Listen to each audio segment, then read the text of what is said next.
Chapter 754, Glorious Amethyst Star. Chapter 754, Glorious Amethyst Star. Asterisk, this star is named after Ezeo star.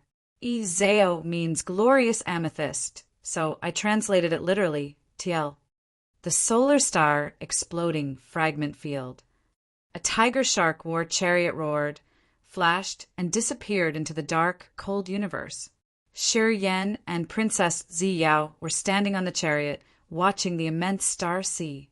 They seemed to be happy to see the sunlight again. After leaving Dirk's place, they didn't meet any danger, crossing the solar star exploding fragment field at ease. The tiger shark war chariot stopped. Zi Yao frowned, taking out a delicate blue crystal. She sent her soul consciousness into the stone, trying to contact someone. After a while, a heavy expression appeared on her charming face, her eyes worried. Shi Yan observed quietly. He suddenly felt cold inwardly, sighing as he knew Du Feng had encountered something unexpected. No news from them. Pondering for a while, Shi Yan asked in a soft tone. Zi Yao nodded. Before we diverged, I told Berg to meet me outside. I have no news from them. Perhaps they have encountered something unexpected. We stayed idle in the solar star exploding fragment field for a long time. If Berga and Prince Du Feng got out and didn't see us here, perhaps they've gone home already. Your Highness, don't worry much. Shi Yan tried to console her. Zi Yao's visage became better. I hope so. If my brother meets anything unexpected, I will never spare them. Shi Yan knew she was talking about Prince Dujia. Sura was the team leader of his bodyguards. He was in charge of contacting Bloody Slaughter Kata. Tuo's target was Zi Yao, and Sura had joined this operation directly. Perhaps they still had another team who was chasing after Du Feng. As Berg and Du Feng weren't here, something bad might have happened to them. Let's go. We should go back first. Then we'll return here afterward to search for their whereabouts. Zi Yao contemplated for a while. She understood that waiting here wasn't a good solution, but would give Sura a chance to track them down. Shi Yan nodded and didn't say anything else as he sat down on the tiger shark war chariot. There was no way to measure time precisely in outer space. They could only use a special type of stone to check the time. Shi Yan didn't have such toys, so he didn't know how much time had passed. He only knew that they had spent a long time on this tiger shark war chariot. A long, long time afterward. On this particular day, they saw a dazzling star appear in their sight. This star was massive with abundant spiritual qi and countless energy, fluctuations of living beings. Zi Yao's beautiful eyes glinted while her anxious mind quieted down, and a smile appeared on her face once again. We're almost home. Shi Yan got up, standing in the war chariot and watching the area further ahead of them. He could see some sparkling stars near that massive star. However, due to the far distance, he couldn't sense much or estimate their size and energy. That's the dark firmament divine nation. Xiao pointed at an area from a far distance. The nation consists of 11 life stars. 10 satellite stars surround one big life star, which is the metropolis star of our dark firmament divine nation. It's called the Dark Firmament Star. My father stays there. That star has 3 suns and 3 moons, the 3 great solar stars and the 3 great moon stars. They scatter in different areas and light up the divine nation. We will never experience true darkness. Even if it's nighttime, under the light of the 3 great moons, the place is still lighted up gloriously. Zi Yao's face glinted with vainglory. That's where my ancestors guard from generations to generations. It's my hometown. The dark firmament star always belongs to the owner of the divine nation. The 10 life stars surrounding it belong to the princes, princesses, and the king's siblings. Sure, Yan looked at that place and was shaken inwardly. He suddenly felt that the dark firmament divine nation was truly mighty and prosperous. Fluctuations of dense energy were sent to him from the nearest star. It should be at least a life star at level 3 or 4, with abundant earth and heaven energy. It was the best place for warriors to cultivate. A life star was a place similar to the Grace mainland. The area created by 11 life stars was the place where the royal family of the Dark Firmament Divine Nation stayed. Of course, the Dark Firmament Divine Nation's territory included not just these stars. Other 5 feudal vassals guarded the further areas. They had more than 10 life stars and many mineral stars. Together, they created the powerful status of the Dark Firmament Divine Nation. Each feudal vassal, just like Delay, was an expert at the original God Realm. From this point of view, the Dark Firmament Divine Nation had an extremely large territory and a power that could make people shiver on just hearing their names. It was worthy of being one of 3 strongest forces of the raging Flamestar area, as it could stand shoulder to shoulder with the Underworld League and the 9-star Chamber of Commerce for 10,000 years. It proved how strong this divine nation was. The Tiger Shark chariot was still moving at fast speed. Gradually, the life star in front of them became larger. Shiryen could see so many creatures, beasts, mountains, rivers, lakes, and things. The scenery there was beautiful and heartening. Spiritual herbs and grass were grown in separate areas, where the specialists took care of them. Shiryan's soul consciousness flickered and his eyes brightened. The soul auras he could sense on that life star were packed like an ant colony. This is the glorious Amethyst star, the planet belonging to me. It has several thousand people on it, and the same number of beautiful mountains and lakes. You can see attractions everywhere. Zi Yao's mood was good. This glorious amethyst star's named after me. When I was born, my father gifted it to me. Under my management, the glorious amethyst star can be considered prosperous. Since it's a level 4 life star, it won't be drained even after dozens of thousands of years. Pausing for a while, Xiao smiled like a blooming flower as her beautiful eyes twinkled. Each prince and princess has their own life stars. My brother also has one. However, his life star is dark and chaotic. His clumsy management has made it messy. Although his star's full of spiritual qi, its order has never been made. Fights happen all the time. He just babbled when he said that he would give you a life star. He can't give you his life star. Of course, if he can take the throne, it will be another story. Shiryen smiled faintly. I knew it already. You don't need to explain me. What do you think about my glorious amethyst star? Zi Yao asked as the tiger shark war chariot slowly descended, flying towards the central grand palace of the glorious amethyst star. Purple clouds wound around the group of palaces built from a kind of fulgent purple crystal. Violet nimbus was moving beautifully on those structures. Inside those palaces, Shiryen could see many artificial mountains and small bridges over the running streams, with flowers blooming everywhere. Spiritual qi stormed into his nostrils.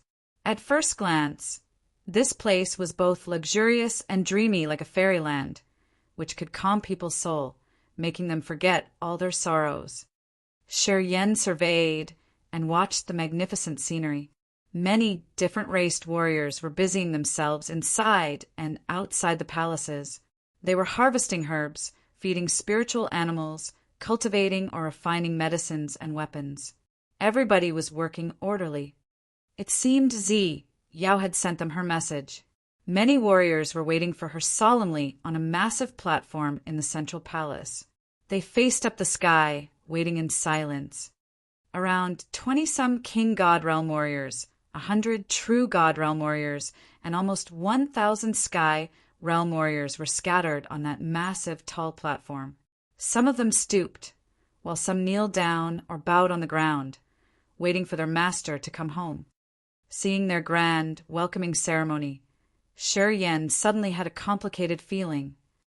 Zi Yao was only a princess of the Dark Firmament Divine Nation, but she could control such a holy land like this, with a tremendous force under her command. Thinking about the general force of the Dark Firmament Divine Nation, the Underworld League, and the 9-Star Chamber of Commerce, he understood that his vision had been so narrow. The Raging Flame Star area was mysterious and much more immense than what he had imagined. The Grace mainland was much smaller than this place. "Welcome back, Your Highness. Welcome back, Your Highness. Welcome back, Your Highness." Loud sounds echoed from the square under their feet. Shortly, the whole area of thousands of miles around was filled with greetings. Any person working outside or inside the palaces, no matter what they were doing, harvesting herbs or feeding beasts, refining medicines and forging treasures, all paused their work, bent and greeted, contributing to that stream and strengthening its power. The smile on Zi Yao's face faded. She looked solemn, even though she wasn't enraged. The imperious manners of a leader appeared on her enchanting face as she said tenderly, "Get up. No need to be too courteous." "Thank you, Your Highness." Several thousand warriors stood up, their faces solemn. They still stooped their heads, without acting too flurried. The Tiger Shark war chariot stopped, landing on the center of the high platform. Although it was around 10 meters long, the Tiger Shark war chariot looked nothing special landing on this vast platform. Shi Yan observed for a while and found that this square had many battleships and war chariots, most of which were purple. Shi Yan could see some amethyst war chariots, but he couldn't see the amethyst battleship Zi Yao used to use. He got it immediately. The amethyst battleship he had dragged into the unknown space was Zi Yao's private property. It must be much more precious, as it also was her moving imperial abode. Although she was noble and rich, she wasn't able to fabricate more battleships like that. It proved how precious and extraordinary her amethyst battleship was. "Your Highness, where's your battleship? And where's Berg?" A Demon Clan sturdy man with a short beard and high spirits, having a half-naked upper body, stepped forward and asked her while bending his body. The muscles of his entire body bulged like stones, which stored his bursting energy.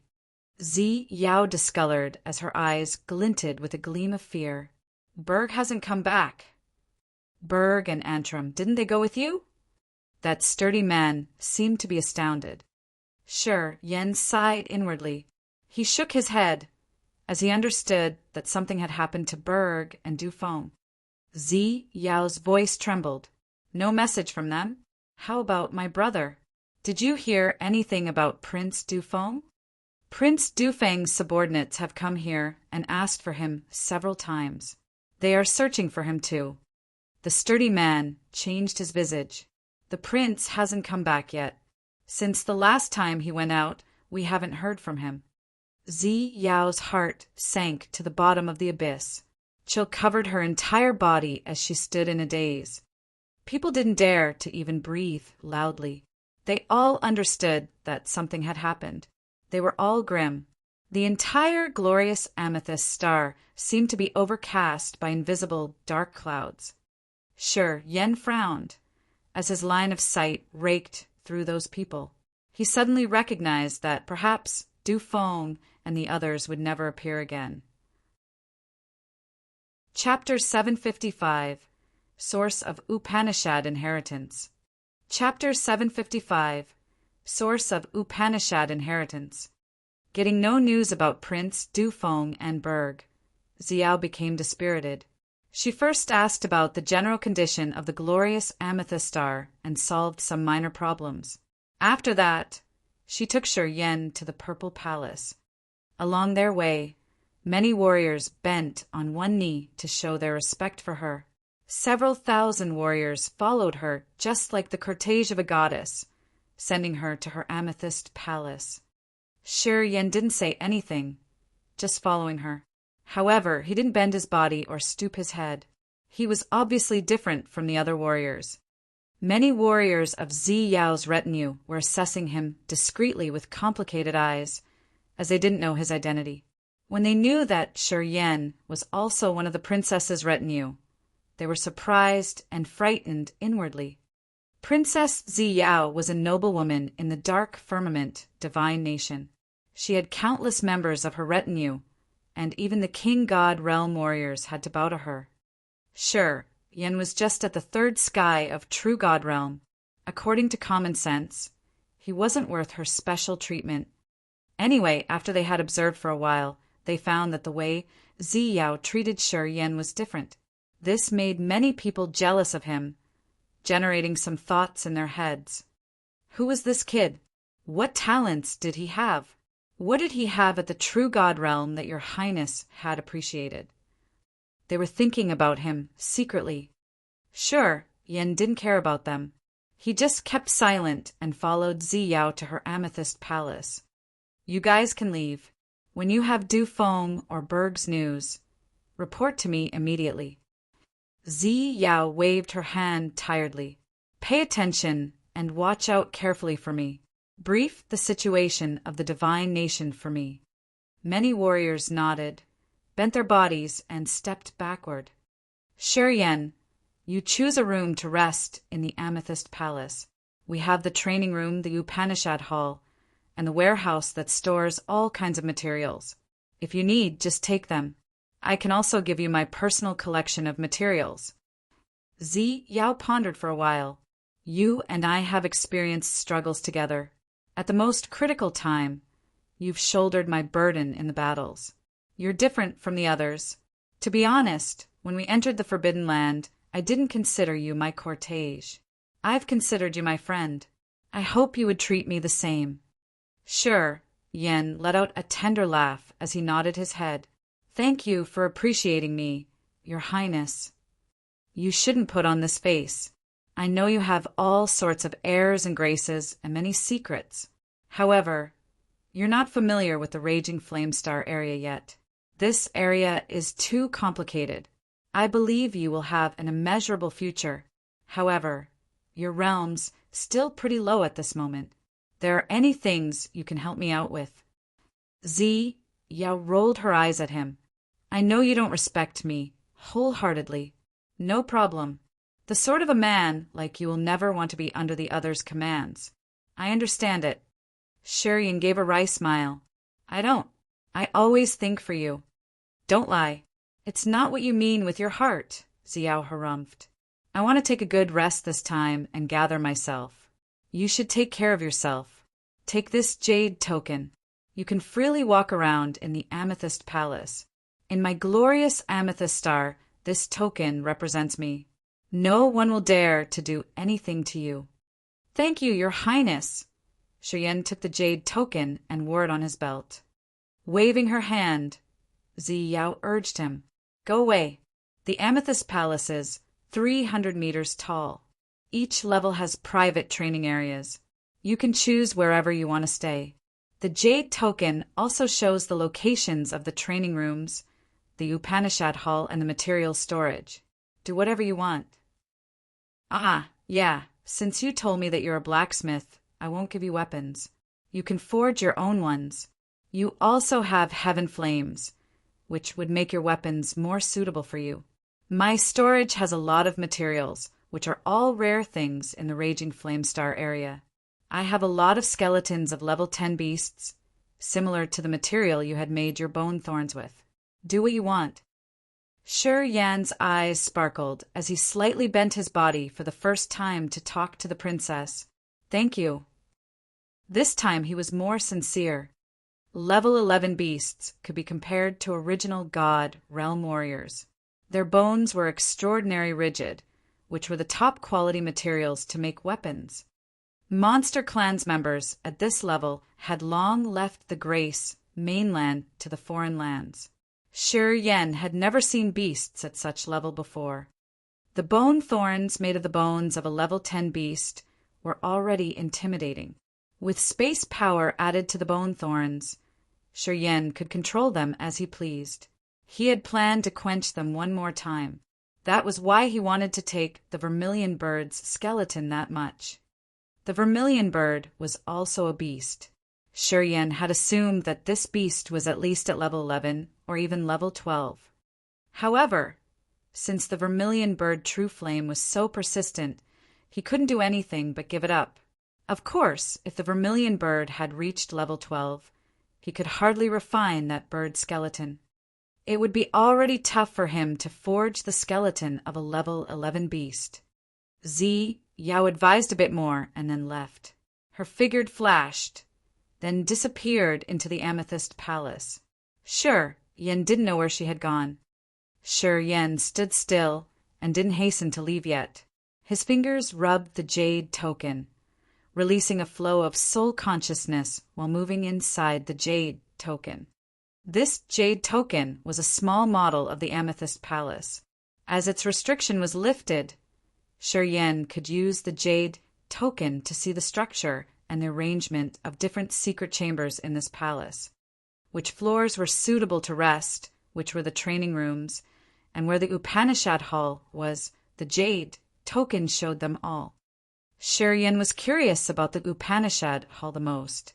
It should be similar to the Martial Technique Hall of the Martial Spirit Palace in the Grace Mainland, where they stored the fundamental techniques of different power Upanishads.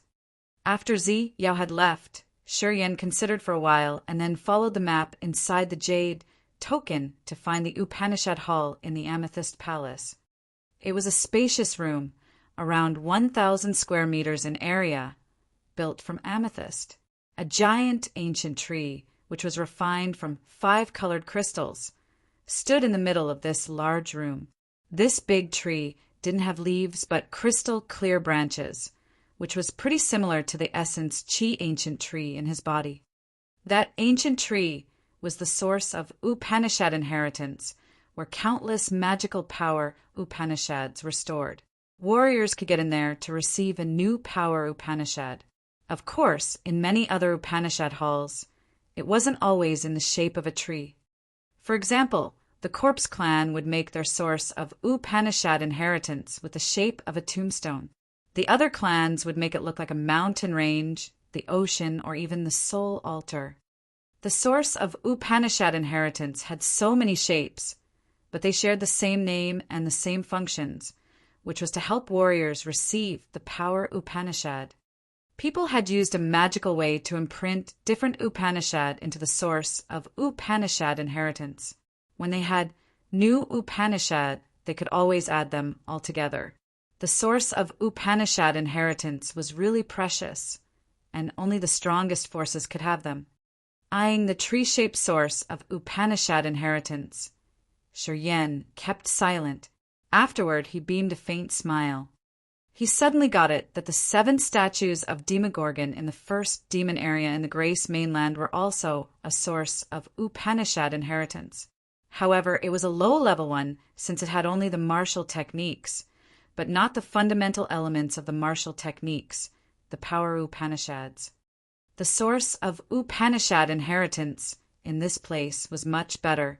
It had the imprints of the basis of martial techniques. As long as the warrior could learn a kind of power Upanishad and develop it, he could freely create different martial techniques by the principles of nature. Then he could use that energy in a beautiful way, which would form intricate martial techniques. The giant 5-colored tree in front of him was filled with strange energy fluctuations. Each branch of it seemed to have the distinctive auras of powers Upanishad.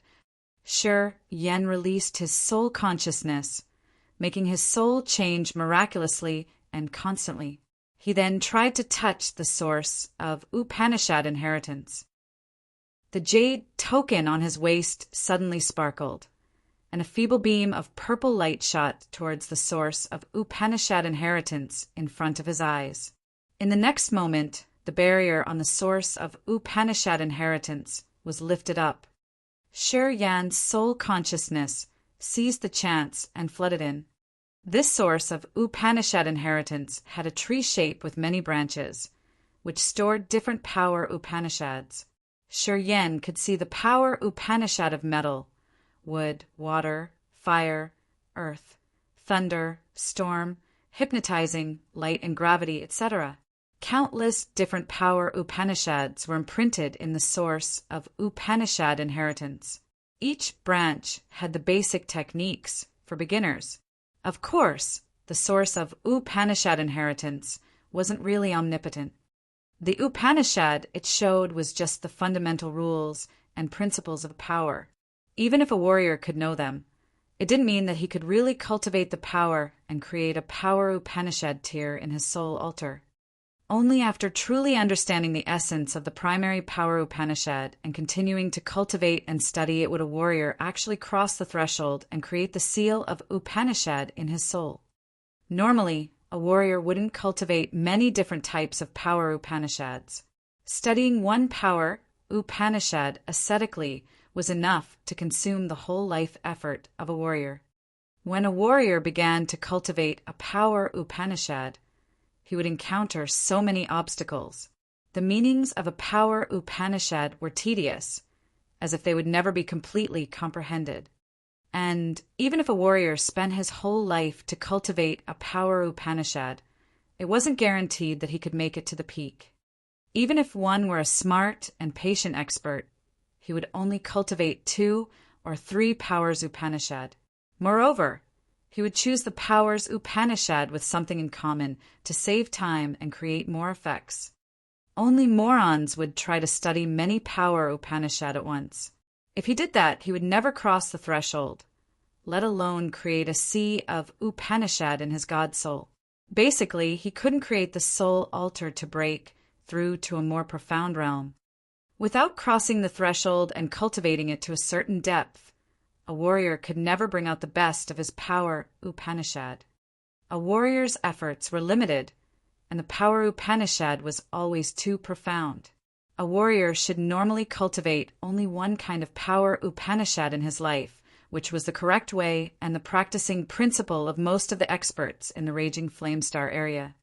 Shi Yan urged his soul consciousness to move around the source of Upanishad inheritance, trying to find some power Upanishad similar to his star, space, and death and life power Upanishad. However, he felt sorry that he could find nothing. Power Upanishads in this place were all popular. Shi Yan had seen the similar martial techniques in the Grace mainland. Apparently, the star, space, and death and life were all high-level power Upanishads. They were special and strange, which made them rare in the Raging Flame Star area. Even Ziyao, with her aristocratic status, couldn't gain such high-quality power Upanishads. That was why Shi Yan couldn't find any similar imprints in the source of Upanishad inheritance. However, Shi Yan was still enticed. Although this source of Upanishad inheritance couldn't offer him big benefits, it was of much use to his friends and relatives in the perpetual night forest if they could come here and use the soul consciousness to perceive the power Upanishad.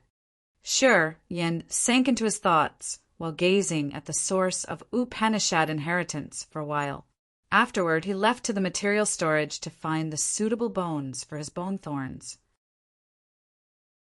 Chapter 756, The Best Quality Bone Material. Chapter 756, The Best Quality Bone Material. In Ziyao's private storage, Shi Yan found many chambers under different lists, storing many kinds of materials. Some rooms stored many mineral ores and crystals. The others kept delicate wooden materials, which had natural patterns. Shi Yan also found a room filled with beautiful jades having many shapes and different functions. All chambers here had a detailed written description. For example, the bone material room Shi Yan was checking out just now. The bone material room wasn't so spacious, around 1,000 square meters. Pieces of strange bones were put on greenish-brown shelves. Some of them were translucent like gems, some looked rusted, while the others still had a lot of blood stains and a thick bloody scent. More than a dozen kinds of bone materials were classified in different zones. A label, which was placed in front of each bone, described each material in detail, reading which beast it came from, name and level of the beast, class, attributes, and how to refine the bone. Shi Yan took a walk around the bone material room. He wasn't hurried. His eyes twinkled as he was praising this area. Bone materials that Ziyao had collected weren't normal. The lowest rank here belonged to a level 9 beast, and the rest belonged to beasts with special features. Bones of level 10 beasts weren't a rare item in this place. They were put neatly on the shelves with a detailed introduction. Shi Yan strolled around, stroking the bones he had passed by passionately. Sometimes he frowned, and sometimes his eyes glinted as he beamed a faint smile. Monsters at level 10 could be compared to King God realm experts. Usually they were all tough and tenacious. Beasts of different classes were different, and their bones were distinctive. Some bones were as light as a feather, while the others were even heavier than iron or rock. This feature depended on the beast's class. Sure, Yen still walked around while his 10 fingers touched each piece of bone here. He found so many kinds of bones with different attributes, many of which were priceless bone materials. Of course, he wanted to see the skeleton of the level 11 beast Zi Yao had mentioned the most. Holding the purple jade token in his hand, he sauntered to a corner of the bone materials room. This place had a clear energy fluctuation. Around 10 bones of 3 to 8 meters were placed on a massive amethyst platform. These bones also had a label, but it wasn't clear enough. However, those simple words had struck Shi Yan inwardly, making him put all of his attention on them. Material, level 11. Name of beast, unknown. Functions, unknown. Shi Yan's eyes sparkled with a strange light. He eyed those 10 bones and hesitated for a while, before picking up a piece of black bone. He didn't know what kind of beast this bone belonged to, but it was totally black with a shiny dark halo. It felt so cold and heavy in Shi Yan's hand. Shi Yan's palm felt cool while holding this piece of bone. He suddenly felt a mountain-like heavy aura diffusing to his face from the bone. This bone was so heavy that Shi Yan had to urge his energy to hold it. Shi Yan's face changed as he closed his eyes and felt. From this piece of bone, he could sense the thick and heavy aura of earth. Shi Yan shook his head discreetly, putting this bone down. His eyes shifted to the other bones in front of him. The bone he wanted shouldn't be too heavy, or else it would be hard to promote space power of his soul consciousness. The feature of coming and going without leaving any trace was what he needed the most. The bones that could promote space power must be sharp, swift, and extremely tough. Heavy wasn't what he wanted. He needed to avoid this feature. His fingers surfed above the bones as if he were stroking his lover's skin. No, too brittle. It can't stand the space power. Nah, not this one. Too blunt. Even if it's quenched, it can't be sharp enough to break the god domain. This one isn't good either. While his fingers glided above the bones, his soul consciousness penetrated them. Shi Yan could feel the attributes and the special features of each bone. The bone materials on this platform belonged to the skeleton of an unknown level 11 beast. However, most of them had no energy remaining in them. Some still had a little of energy remnants, but the attributes weren't suitable. They were too brittle or too blunt, or had the attributes Shi Yan didn't need, such as Thunderbolt. Closing his eyes, his soul consciousness continued to move around the bones on the platform via his fingers. He suddenly opened his eyes, gazing at a 6 meters long bone that was as wide as his fist. This bone looked like a piece of translucent white jade with many holes on the surface, which seemed to be created naturally and were part of the bone. Shi Yan couldn't find any flaw in this bone. Shi Yan placed his finger on a small hole on the bone. Immediately he felt a gust, as if a furious wind was howling and storming out of that small hole, tearing his eardrum. Hiss, hiss, hiss.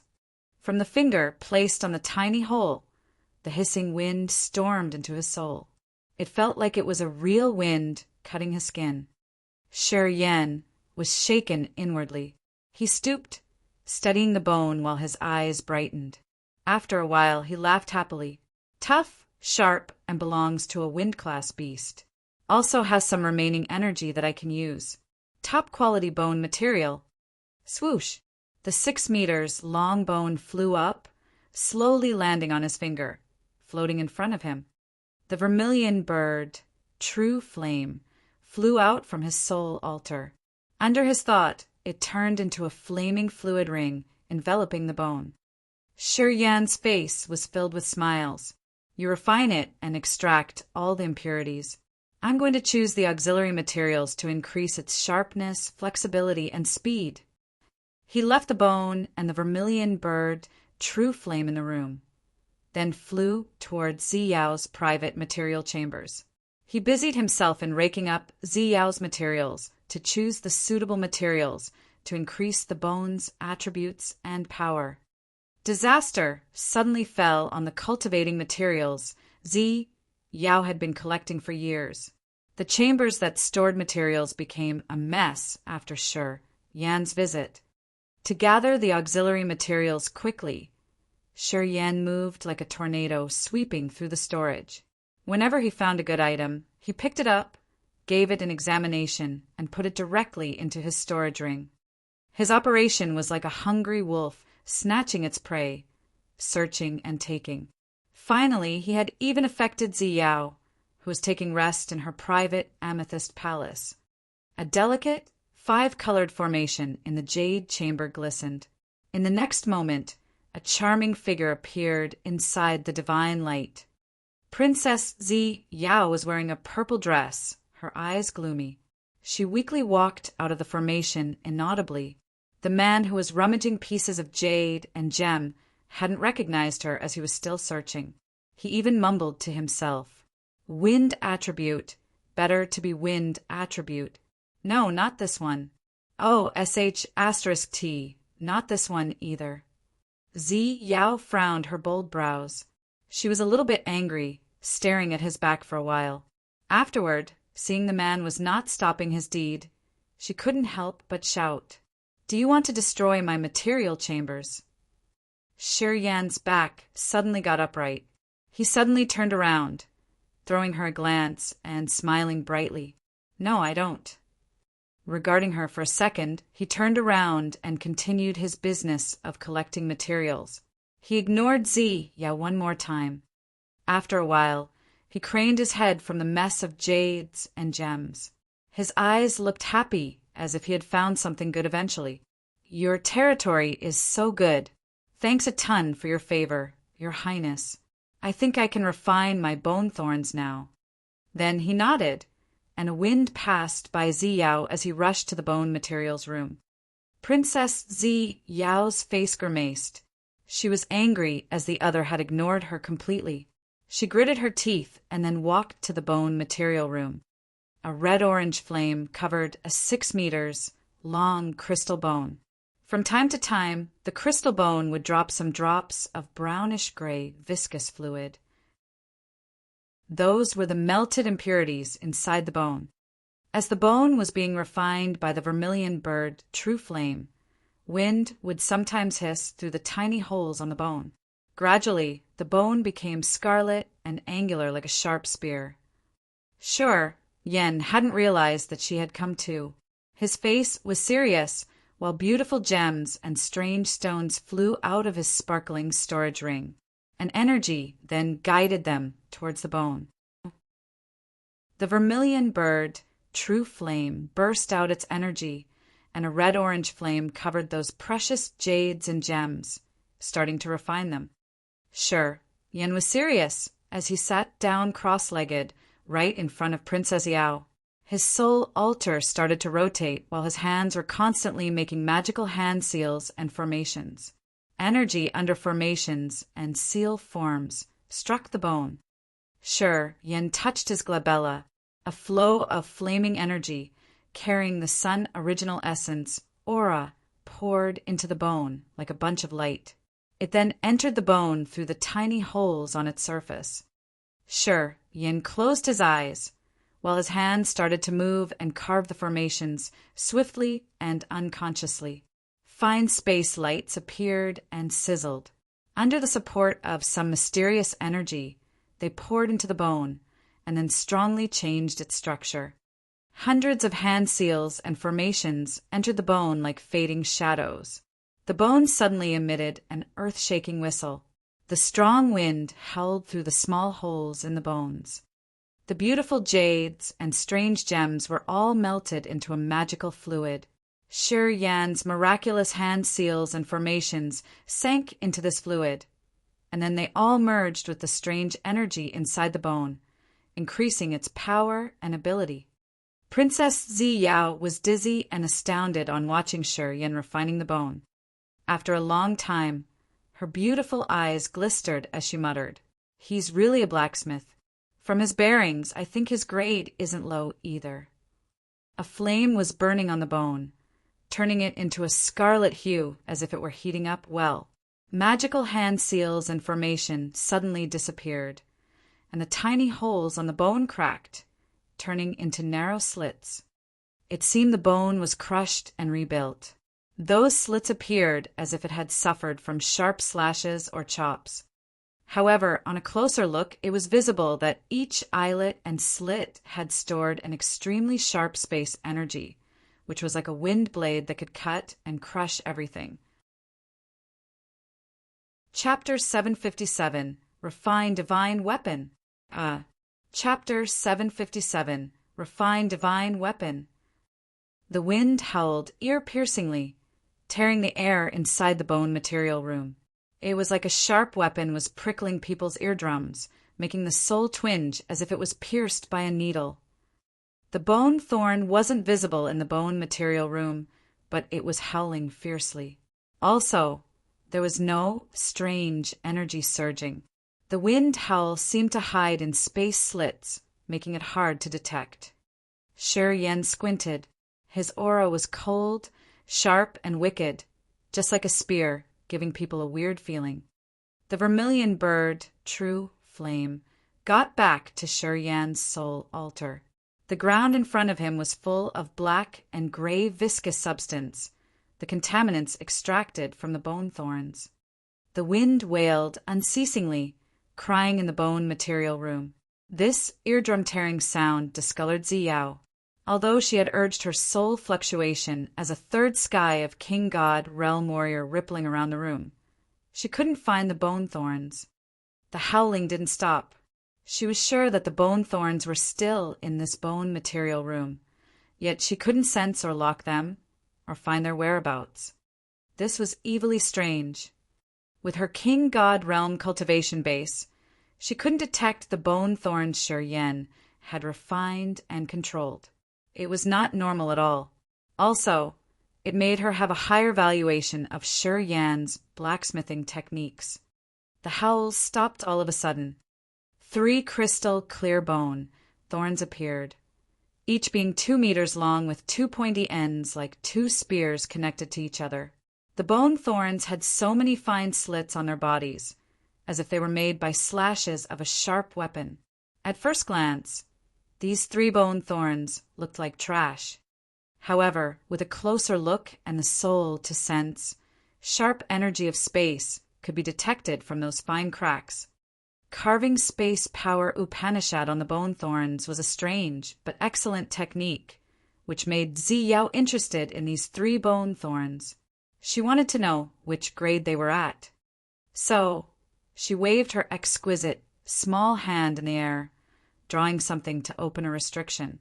A light purple light sparkled, and a lozenge tool appeared in the center of a formation inside the bone material chamber.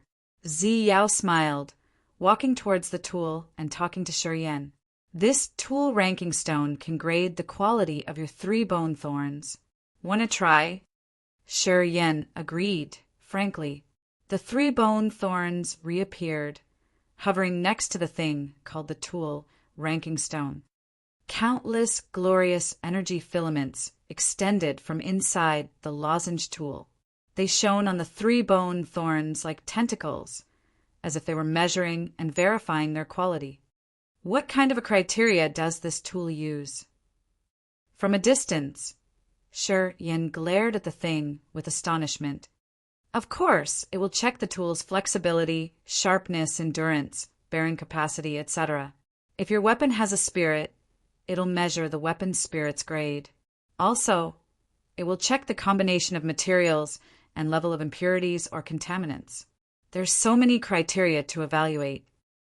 Zi Yao smiled, craning her white neck toward Shiryen. I can't explain it clearly in detail. This tool ranking stones made by the blacksmiths who could forge divine grade secret treasures.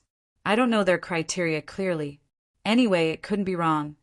Shiryen nodded as his interest was aroused. He also wanted to know which grade the bone thorns he had dedicatedly fabricated were at. The bone thorns were made of a bone of a level 11 beast of wind class, together with 12 kinds of beautiful jades, gems, and ironstone to increase the flexibility, sharpness, and speed. They were refined by heaven flame to extract contaminants. With hand seals and formations from the blacksmith's secrets of success, Shiryen had poured and created the energy by adding space power and the flaming solar energy. This set of treasure had been invested with Shiryen's enthusiasm and effort. He had made use of all of available resources to create them. He also had a great expectation for the quality of those bone thorns. Light spots sparkled on the tool ranking stone. 7 light sports glinted and then combined into one. A dazzling light flooded the area, turning into a sparkling light that like a small star, then slowly vanishing. Zi Yao's bright eyes showed that she was disbelieving as she dazedly looked at the strange state of the tool-raking stone. Her succulent red lips convulsed as she muttered something in her throat. Sure, Yen didn't hear it clearly. He frowned and then asked impatiently, What did you just say? Zi Yao's chest jolted upright. She took several breaths to steady her mind. Then she glared at him with an odd countenance. Level 1, divine grade. You are a divine grade blacksmith. The 3 bone thorns of yours all have the characteristics of level 1, divine grade treasures. Huh. Shiryen grinned as he felt contented. Divine grade. He had never imagined he could refine a divine grade secret treasure in the Grace mainland. He had never thought that he could use the level 11 beast skeleton to refine 3 bone thorns successfully in this area. Also, the 3 bone thorns had been added with his special powers Upanishad. We have so many divine grade alchemists in the Raging Flame Star area, each of whom holds a superior position in their forces. However, the divine grade blacksmiths are still rare. Our Dark Firmament Divine Nation has only 2 divine grade blacksmiths. Zi Yao paused and then eyed him seriously. Among tens of thousands of blacksmiths in the entire Raging Flame Star area, not more than 10 blacksmiths could create divine grade secret treasures. In the Raging Flame Star area, the blacksmiths were rarer than alchemists, so their status is higher than the alchemist. Thus, when Zi Yao eyed him again, her beautiful eyes seemed to be about to illuminate. Sure, Yen beamed a faint smile, talking deliberately. I'm just an amateur blacksmith. Don't plan anything on me. I won't give up my cultivation just to refine treasures for you. He understood that he could forge a divine grade secret treasure because of the level 11 beast skeleton and the level 5 vermilion bird true flame that had extracted all the impurities in the bone thorns, making it precious. Without these 2 conditions, and with his not-so-experienced techniques, he could never refine the divine grade bone thorns. As his mind flickered, the 3 bone thorns disappeared into his storage ring. Shiryen smiled, stretching his body. I'm tired and I need to rest now. Your Highness, do as you please. Zi Yao's beautiful eyes were shining like the torch while looking at him. Divine grade blacksmith. Shiryen, don't you think you should do something for me? You should know that my bone materials here are all precious, and you've used a lot of my auxiliary materials too. Do you want to take everything for free? Didn't you tell me to do that? Shiryen was surprised. When you gave me the jade token, you told me that I can use everything here as I please. I did, but I didn't say that they are free, did I? Princess Zi Yao laughed, her eyes cunning. You've used a lot of my materials. Shouldn't you make something to compensate? Shi Yan kept silent, frowning as he thought about how to reject her. Princess Z, Yao wasn't hurried. She just smiled, looking at him. She didn't leave, as though she was adamant on getting his affirmation before leaving. Right when they were still struggling and watching each other, cheers resounded outside the Amethyst Palace. Zi Yao's eyes lit up, letting out a light sigh. Did my spoiled little brother come back? She turned into a bunch of purple light, flashing and then disappearing. Shi Yan was amazed. He curiously flew out of the bone material room to the outside of the Amethyst Palace as well. 100 meters long silver bird battleship slowly landed on the spacious square. A dazzling blond man flew out of the battleship, smiling tenderly. Some king god realm warriors followed him. Silver bird war chariots emerged from the silver battleship, all of them filled with precious materials. Aogera's back.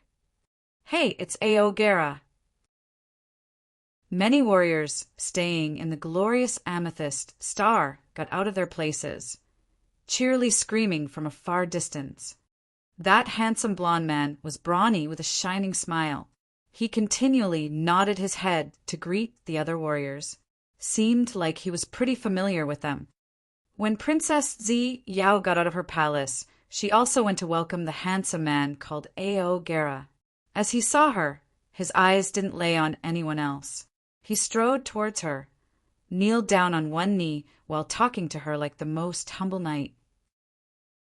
Your Highness, you've been struggling hard. Smiling sincerely, he placed a tender kiss on Princess Zi Yao's hand, then stood up gently. You too, Zi Yao smiled mildly. Like the noblest queen, she let him kiss her hand and then asked him, Aogera, how is it going? Thanks to your grace, everything's smooth. The blond man smiled as if any difficult matter would turn easy in his hands. Shi Yan, come to say hello to Aogera, my most competent messenger. He's not my guard. Glorious Amethyst Star laughed happily, waving her jade-like hand at Shi Yan. Shi Yan was surprised. He sauntered and nodded at the blond man from a far distance. Aogera was amazed, his eyes skeptical. He looked at the other man, nodded to him, and then turned to Zi Yao. Your Highness, is he your new retinue? True. Zi Yao smiled mildly, her beautiful eyes carrying some deep meanings. He saved me in the solar star exploding fragment field. Aogera, even though he hasn't reached the king god realm yet, his potential's excellent. I favor him a lot. Oh, the blond man replied faintly as he didn't put it in his mind.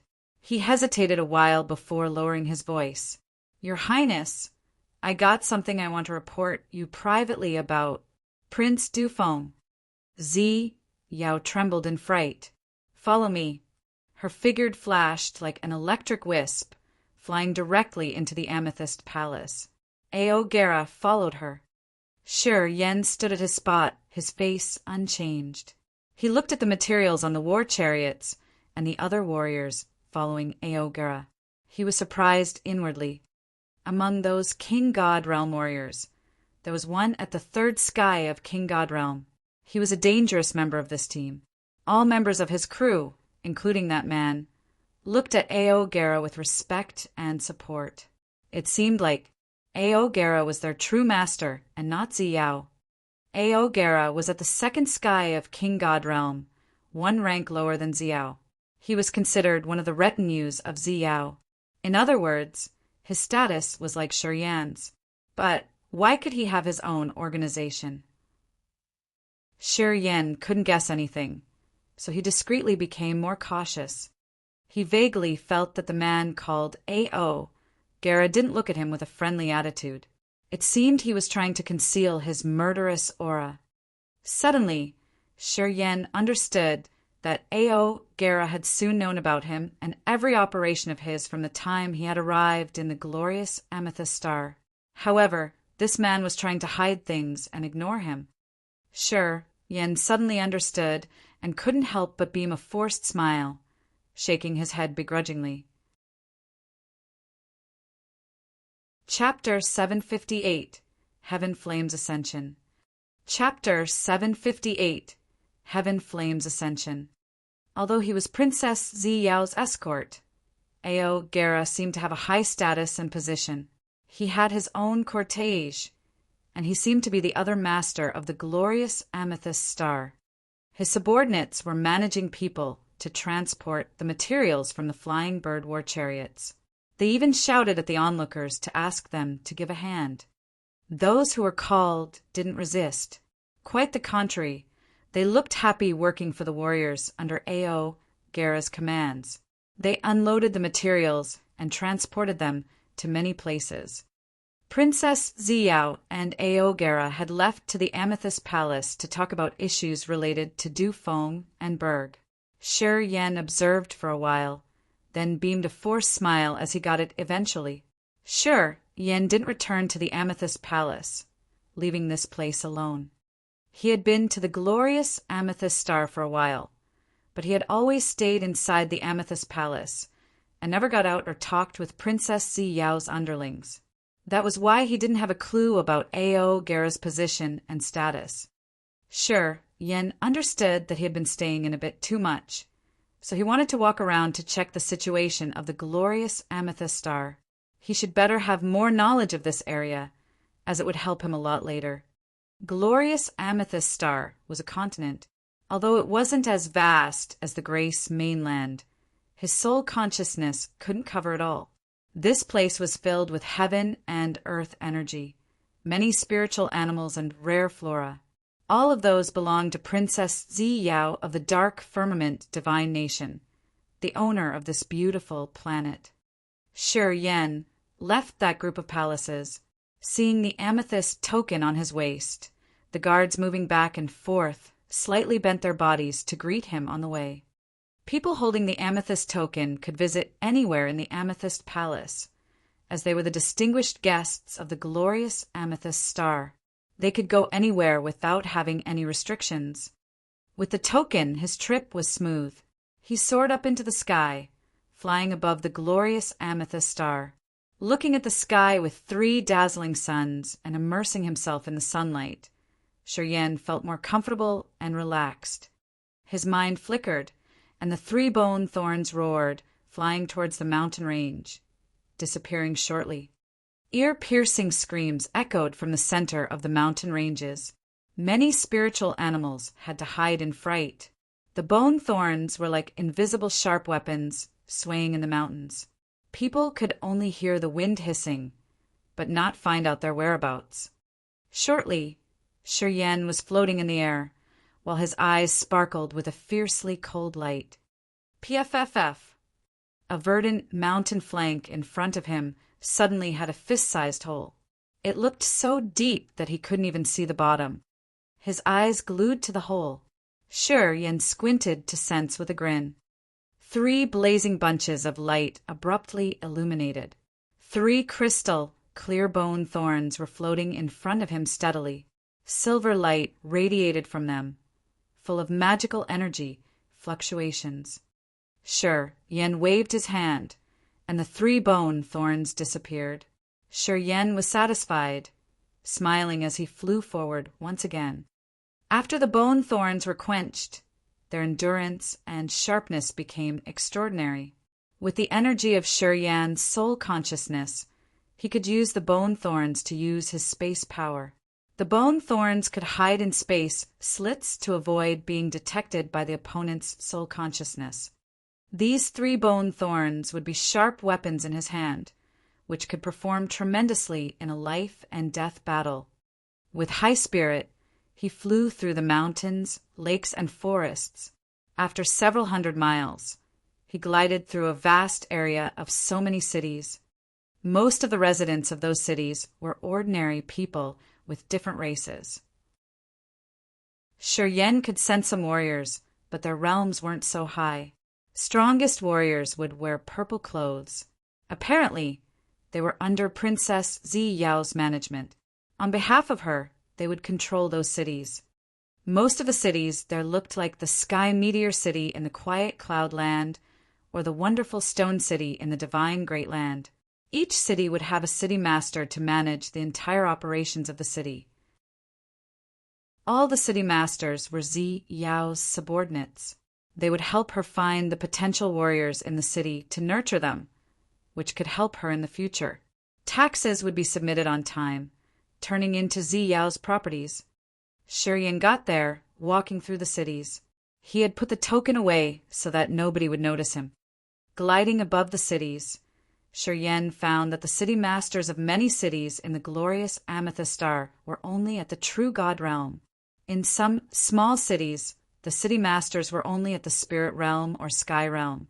Those cities constituted the glorious Amethyst Star, surrounding the purple palaces where Zi Yao stayed, which was the only ruling structure of the planet. In the eyes of those several thousand people, Zi Yao was their queen, their master forever. Some of them even had never heard of the Dark Firmament Divine Nation or the Underworld League. Most of her people had never left the glorious Amethyst Star. Only warriors with potential would be selected. Afterward, they could move to the palaces where Zi Yao stayed to receive the Power Upanishad inheritance. Then, they would have to cultivate and go through tests to earn their status and positions.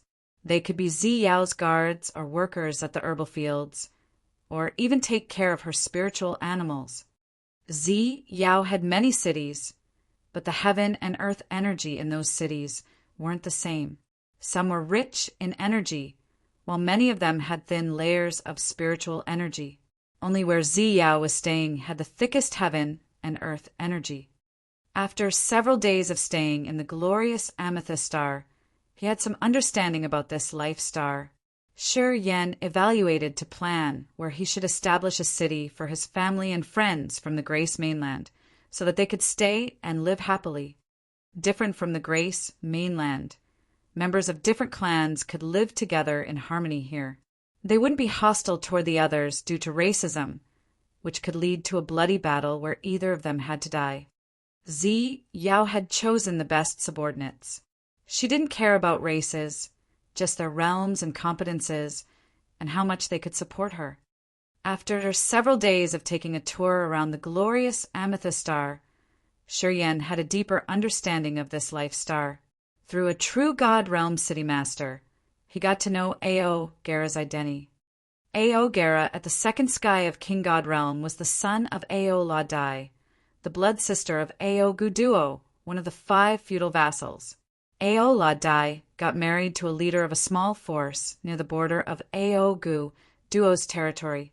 To take over that force, Ao Guduo made his sister marry that leader, which was solely to merge that force into his territory. Ao Gera had shown his extraordinary innate talents when he was pretty young. He was excellent in cultivation, so Ao La Dai and her husband had always indulged him. One of the 5 great feudal vassals of the Dark Firmament Divine Nation, Ao Guduo, didn't get married. He didn't have any children, so he had treated this talented nephew as if he were his blood son. He had favored him so much that he had taught Ao Gera the meanings of martial path himself for a period of time. Ao Gera was a prominent young man in the Dark Firmament Divine Nation. After he had seen Zi Yao the first time, it seemed he had fallen under her spell.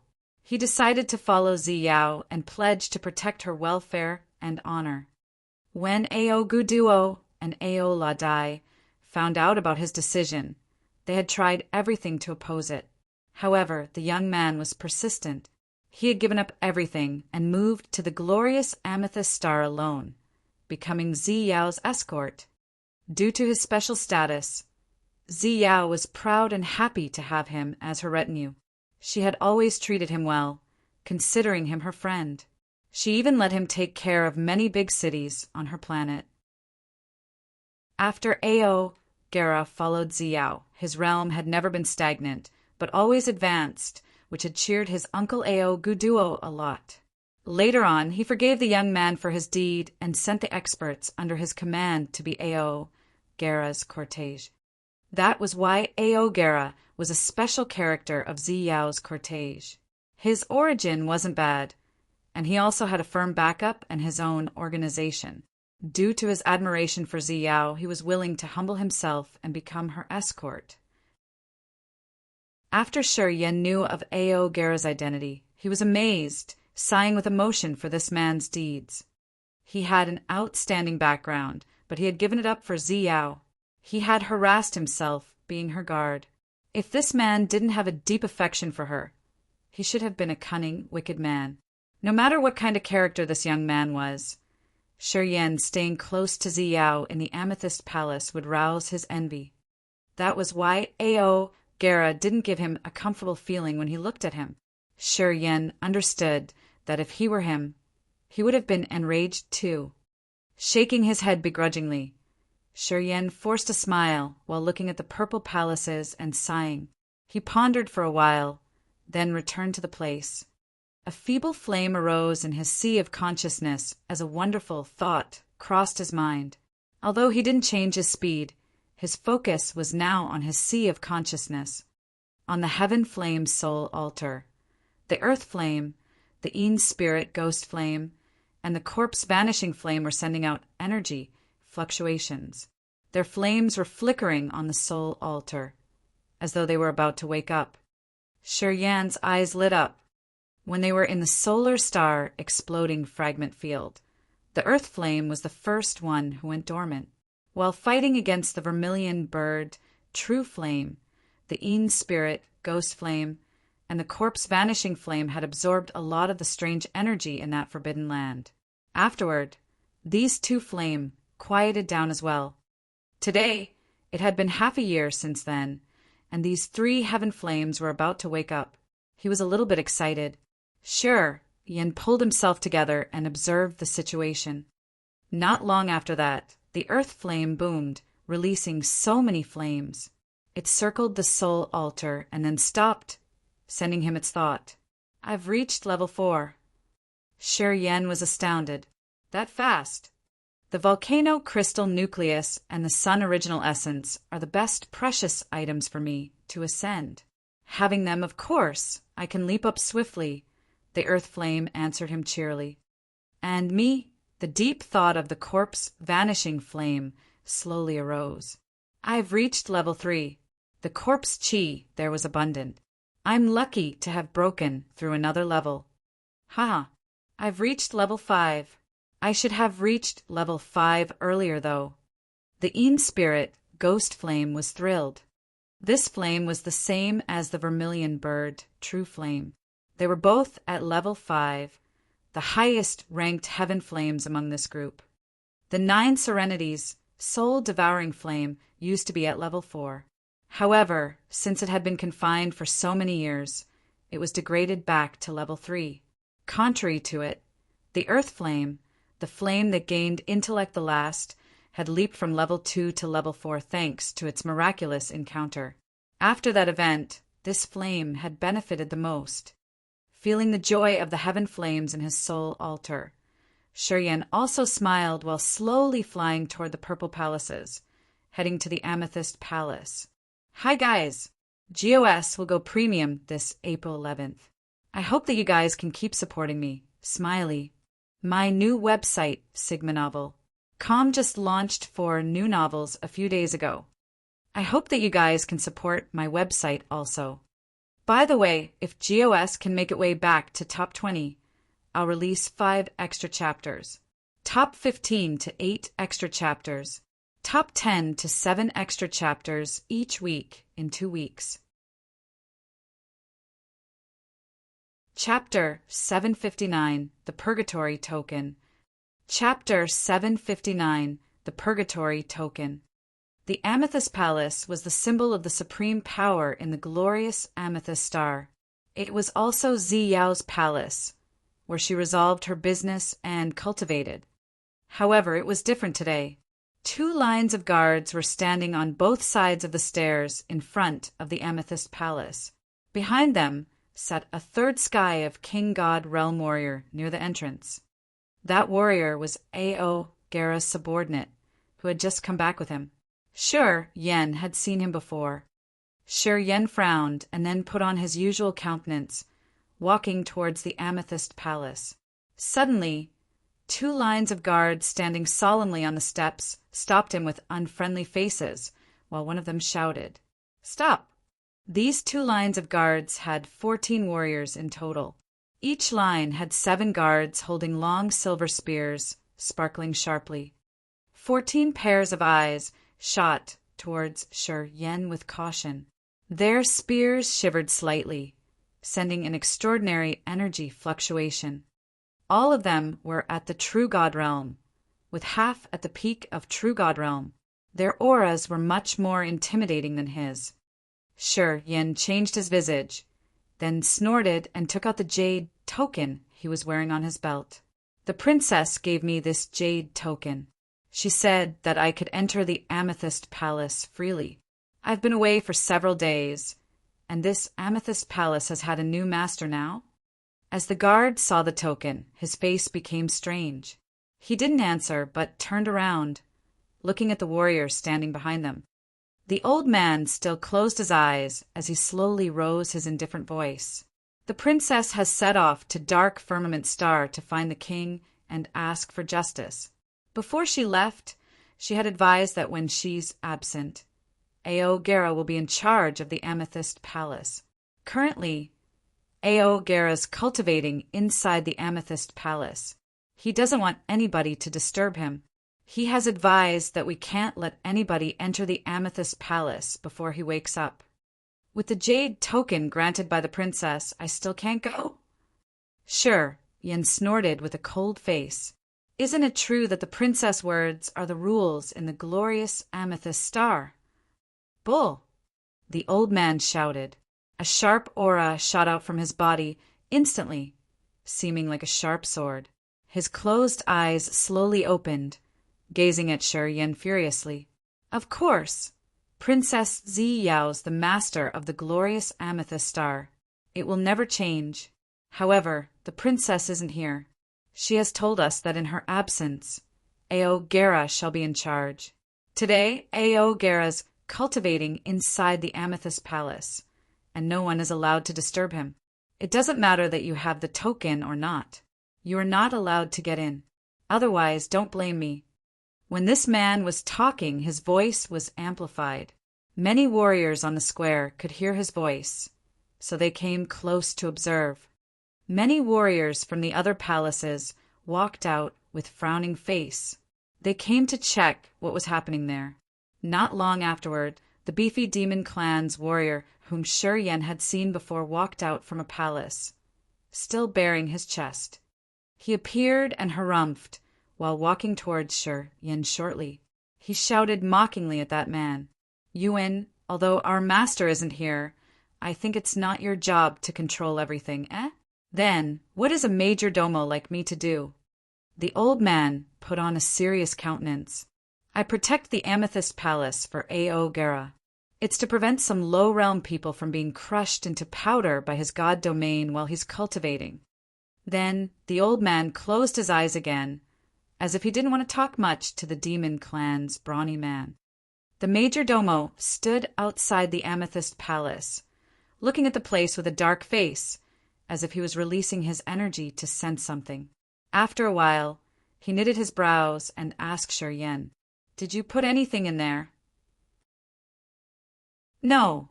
Shi Yan shook his head as his ruthless eyes lingered on Yuan for a while. "Follow me. Princess had arranged something for you before she left." The beefy demon man turned away, walking on the square. Shi Yan followed him. What happened? Shi Yan tried to probe for information from that sturdy man. Ao Gera said that he found the corpses of Berg and Antrim, but he didn't see Prince Dufang's. The demon man hesitated for a while and then turned around. Princess was worried that Prince Dufang would be in big trouble. She went to the Dark Firmament Star to ask for the king's opinions. Before she left, she did say that Ao Gera would be in charge of the glorious Amethyst Star. It has always been like that. Shi Yan nodded as he understood. You've not been familiar with the glorious Amethyst Star yet. Even if the princess trusts and favors you, it's impossible that she would let you manage the glorious Amethyst Star. You would ruin it. The demon man explained. The princess does favor you a lot. Otherwise, she wouldn't give you her jade token. Sure, Yen nodded again. This is what Princess wanted to give you, the purgatory token. This is how you can go to the extreme purgatory field. The beefy man held a token with both his hands, which wasn't made of jade or gold, then handed it to Shi Yen with a solemn face. Actually, his respect wasn't for Shi Yen, but the purgatory token. Shi Yen received the token, gathering his spirit to check it. This token had a triangular shape with a white bone crown carved on it. The white bone crown was supported by several pale bones above a pond of blood. Shi Yen caressed the token. All of a sudden, he had a brutal thought of killing people. It seemed like the token had many resentful ghosts screaming inside it. The king had forged the purgatory tokens himself. The bloody white bone crown is the symbol of the royal family of the divine nation. Shi Yen nodded, closed his eyes, and caressed the white bone crown on the token. He felt his blood qi increase abruptly as the killing desire arose in him. Frightened, Shi Yen didn't dare to sense further. He hastened to put the purgatory token into his storage ring, then asked, "Did the princess advise me anything before she left?" "She wants you to go to the purgatory star. The extreme purgatory field is there. And take the amethyst war chariot she gave you." The man pointed at a brand new fulgent amethyst war chariot. This beautiful chariot was apparently of a better quality than the others parked around this area. The extreme purgatory field is about to open. People holding this purgatory token can go there. When you get to the purgatory star, show them the token. They will take care of you and explain everything. Shi Yen smiled, then slightly bent his body. "Thank you, Majordomo.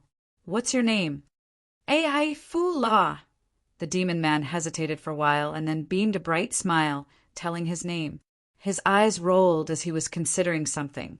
Then he continued in a low voice. "The princess and Ao Gera had a dispute because of this token. My men overheard it accidentally." Shi Yen was bewildered. He paused for a while and then looked at the other man with a solemn visage. "Thank you. Don't worry. Be careful. Our princess appreciates you, so don't fail her. The quotas of the extreme purgatory field are very precious. As she wants to send you there, she does favor you a lot. At this moment, she needs more support. I hope that you would give her strong support in the near future," Ai Fu La said with a serious countenance. Apparently, he was quite loyal and dedicated to Princess Ziyao. He had always thought for Ziyao, as long as something benefited her, he wouldn't hesitate to do it. He would fulfill everything Ziyao asked him to do. "All right, I got it. Thanks again." "Sure," Yen said heavily, then got in the amethyst war chariot. He found that all the restrictions and barriers were lifted. He could use his soul consciousness to drive the chariot directly. Sure, Yen sent his soul consciousness into the station of the amethyst war chariot. A constellation map arose, showing the location of the glorious amethyst star and the purgatory star. At first glance, Shi Yen learned his route immediately. Shi Yen knew that Ziyao had prepared everything for him before she left. She even set the map for him, so he didn't need to do anything. You should check it carefully. This war chariot has been used by so many people. I've seen Ao Gera's men adjust it too. Ai Fu La suddenly said, his words implying something. Shi Yen was surprised. He released his soul consciousness to sense the energy fluctuation in this war chariot. Afterward, he smiled. It's all right. Many members of the princess had pledged to die for her. They could risk their lives in many dangers.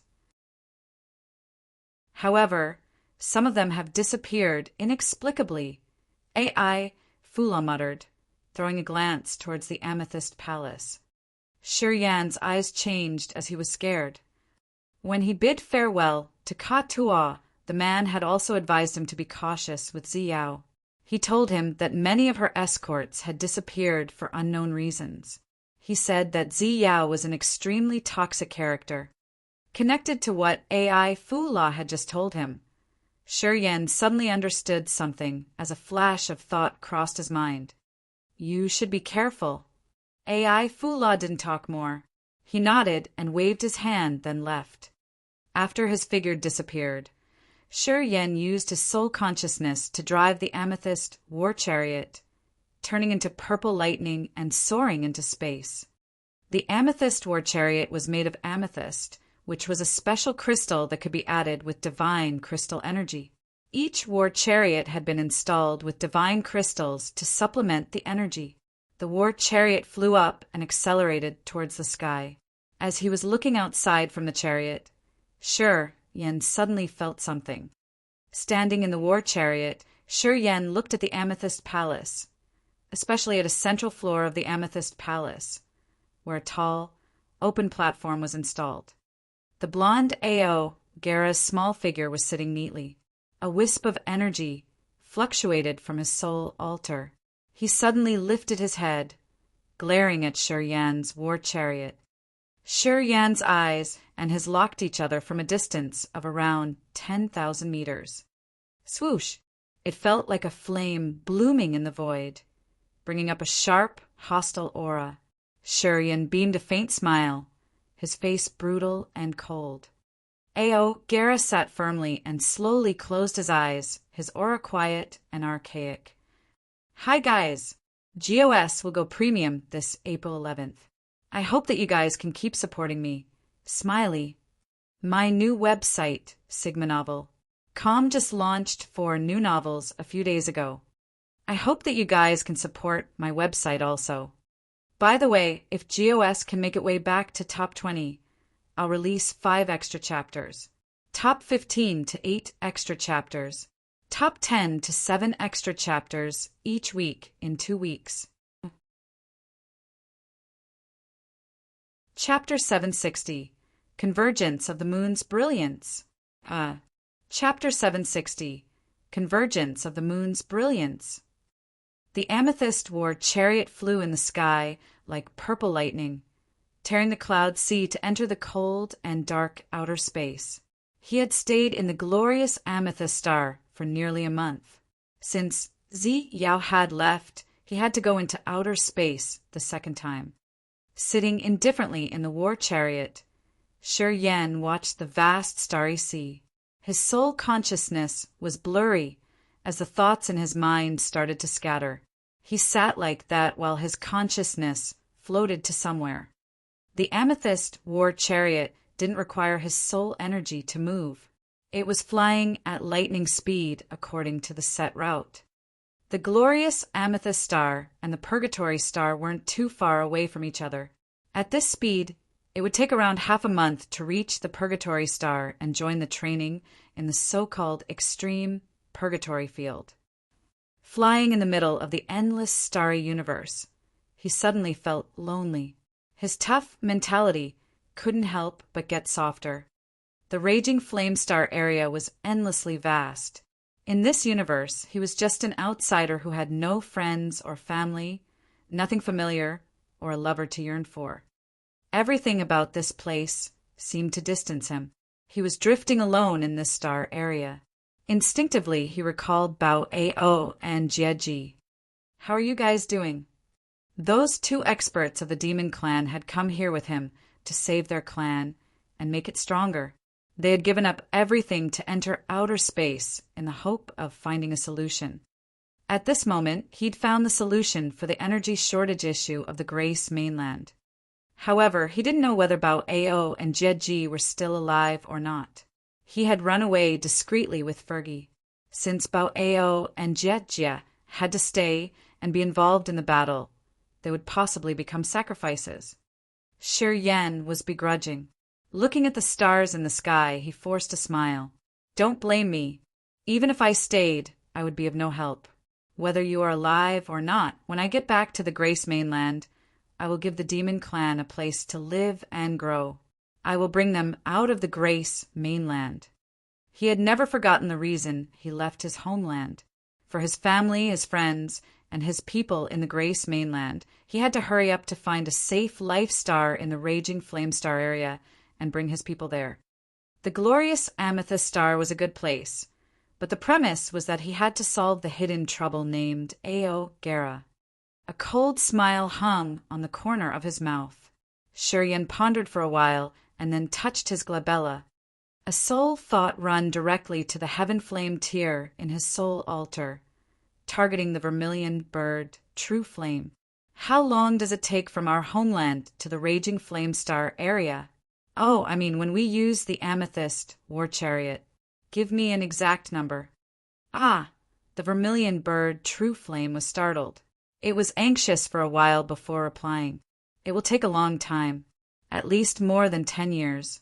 When I left my homeland and followed the aura of the vermilion bird, running to this place, it took me more than 100 years. If this war chariot runs at its max speed, it will take around 20 years to return to our homeland. But it's in the case everything goes smoothly. Sher Yan's eyes shrank. Such a long time. At least 20 years, the vermilion bird, true flame, affirmed. If you have bad luck, it would take 100 years. It's normal, though. Why do you say so? From our homeland to the raging flame star area, we need to cross so many cold and isolated star areas. Those star areas have no living beings or life stars. They've been drained long ago. However, formidable dangers are hiding there. Take one step wrong, and your soul will be shattered. Even though I'm in the soul form, I had encountered so many perilous events along the way. If you use this amethyst war chariot when you enter a perilous area, your chariot will explode, and you will be destroyed by the tremendous power of outer space. Sher Yan's brows slammed together tightly. He knew the vermilion bird, true flame, didn't fabricate things. Since he had been in the raging flame star area, he had a precise perception of the common dangers that could be seen in outer space. He knew there would be many hazardous places like the solar star exploding fragment field. And, to make it worse, those places were situated on the main routes. People had to cross them to reach their destination. If they were careless for even a moment, the dangers in those areas would crush their soul altar instantly. He suddenly quieted down, not knowing whether he should laugh or cry, as the distance to his homeland seemed to be out of reach. The plan he had seemed impossible for now. If you want to go back, you can use a very simple way. You don't need to travel all the way. The 9 Serenities' soul-devouring flame sent him its thought from his sea of consciousness. Among the heaven flames, the 9 Serenities' soul-devouring flame didn't have the highest level, but it was ranked the 3rd, which spoke for the fact of how mighty it used to be. In most cases, his perception of the situation was much better than the other flames. Sher Yan's eyes brightened a little bit. Which simple method do you mention? If your understanding of space power can reach a profound realm, you can make a space bridge that connects your homeland and where you are. It's like a space tunnel. The 9 Serenities' soul-devouring flame regarded him. As long as you can sense that area and you know the general location, with a better understanding of space power, you can cross layers of spaces. It's just like when you built the teleport formation. You can connect the Grace mainland and the raging flame star area directly. Sher Yen was struck, as light shot out from his eyes in amazement. Yeah. The 9 Serenities' soul-devouring flame had given him a simple solution, and it was the most likely to be successful. Space power was one of the most magical powers Upanishad in this era. People who cultivated this power Upanishad would face no difficulty with space connection.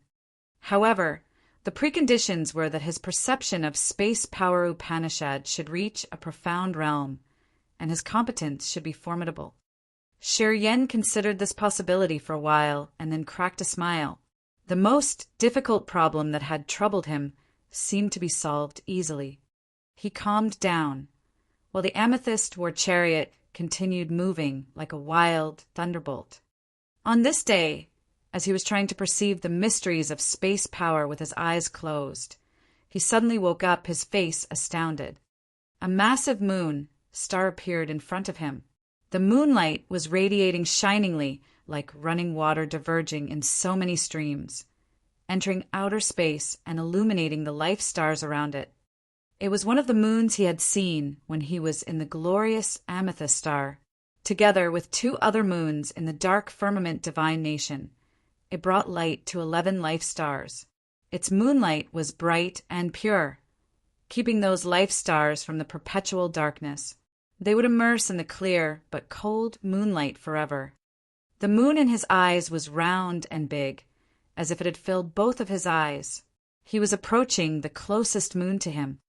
As he was getting close to the halo of that moon, he felt so refreshed and comfortable, as if a stream of cool river water was pouring on his head, chilling his entire body. He almost shouted with delight as he felt so good. Stretching both his arms, Shi Yan closed his eyes, starting to concentrate his thought to create a strong bond with his soul altar, which would help him gather more moonlight. Both the solar star and the moon star were part of the immense sea of stars. To the star power Upanishad, understanding the moon and the sun was required for advancing further. In the solar star exploding fragment field, he had used the sun original essence to gain his own knowledge of how the solar star was formed and evolved. That was why he could collect the flaming solar energy and control the meteorites in the solar star exploding fragment field, which helped him trouble the space pirates, whose realms were much higher than his. Since the sun was a part of stars in the sky, this encounter was a motivation for him to ascend his star power Upanishad. Likewise, the shining moon was a part of the stars as well. The perception of the formation and development of the moon, along with the varieties of the moon power, were part of the knowledge of the star power Upanishad. Shi Yan stayed still on the amethyst war chariot. His soul altar slightly trembled as the seal of star power Upanishad was stimulated. Shi Yan closed his eyes, relaxing his whole body to immerse in the water-like moonlight. He calmed his mind to learn and feel the clear but cold moonlight. He could realize how the energy was changing on that moon. In his heart, his sea of consciousness, and his soul altar, an image of the moon appeared like its reflection in water. It floated while releasing the faint moon energy. His aura became deep and seemingly everlasting. There was also a feeble beam of moonlight in his aura. Gradually, the moonlight creeping on his body seemed to turn into real water, magically seeping into his body through his pores. An immense white halo appeared on his body, looking inexplicable and magnificent. In this isolated outer space, under the shining moon, an amethyst war chariot hovered still, like a massive purple crystal. A man with stretched arms stood in the war chariot, as if he wanted to hug the shining moon. His face was passionate, as if he were possessed. Only the faint moon aura was seeping out of his body, little by little. Time seemed to stop at this moment. Under the bright moon, it looked a little bit strange. More than 10 1,000 meters long battleships, made of bizarre, white bones lined up in a spear formation, flying slowly by the moon. Warriors with tremendous power guarded on each battleship. Many warriors were moving back and forth on the battleships. They were talking and laughing with each other. Some were gambling or throwing their leftovers into outer space, making this place their garbage dump. Many warriors on the battleships noticed Shi Yan's weird posture under the moonlight. They mocked and laughed at him with disdainful eyes. No one paid him any attention. The battleships slowly came close to the amethyst war chariot, reaching 10,000 meters away. Shortly, it was unknown why, but Shi Yan's amethyst battleship suddenly rippled with waves of purple light. Those waves carried sharp blue spots, which expanded slowly. The feeble energy aura amplified billions of times in just a blink. A cold, brutal female voice arose from the leading battleships. "Move away from that amethyst war chariot. Quickly, It's the dark, magnetic, deadly explosion. Damn it. Her shout echoed to every battleship. The experts on all the battleships paled as if they had met a spooky ghost. They immediately urged their battleship to stay away from Shi Yan's amethyst war chariot. What she called dark, magnetic, deadly explosion seemed to come from Shi Yan's amethyst war chariot. Chapter 761. Dark, magnetic, deadly explosion. Chapter 761. Dark, magnetic, deadly explosion. Shi Yan suddenly woke up as a terrible tremor was emitted from his amethyst war chariot. Instantly, the amethyst chariot cracked with so many fine slits, while a tremendously destructive power was about to burst off. This terrifying energy was much fiercer than the volcano crystal nucleus Li Yao had used. It seemed to be able to blow off an entire life star, inexplicably evil. As though he had encountered spooky ghosts, Shi Yan didn't have any time to think. Space power flew out of his soul altar, while the energy in his entire body was boosted to the acme instantly. Shi Yan's space power Upanishad and the energy of outer space had created a marvelous resonance. At this moment, multiple fine space slits appeared near him, with 5 colored lights sticking out. Waves of space energy rippled in front of his eyes.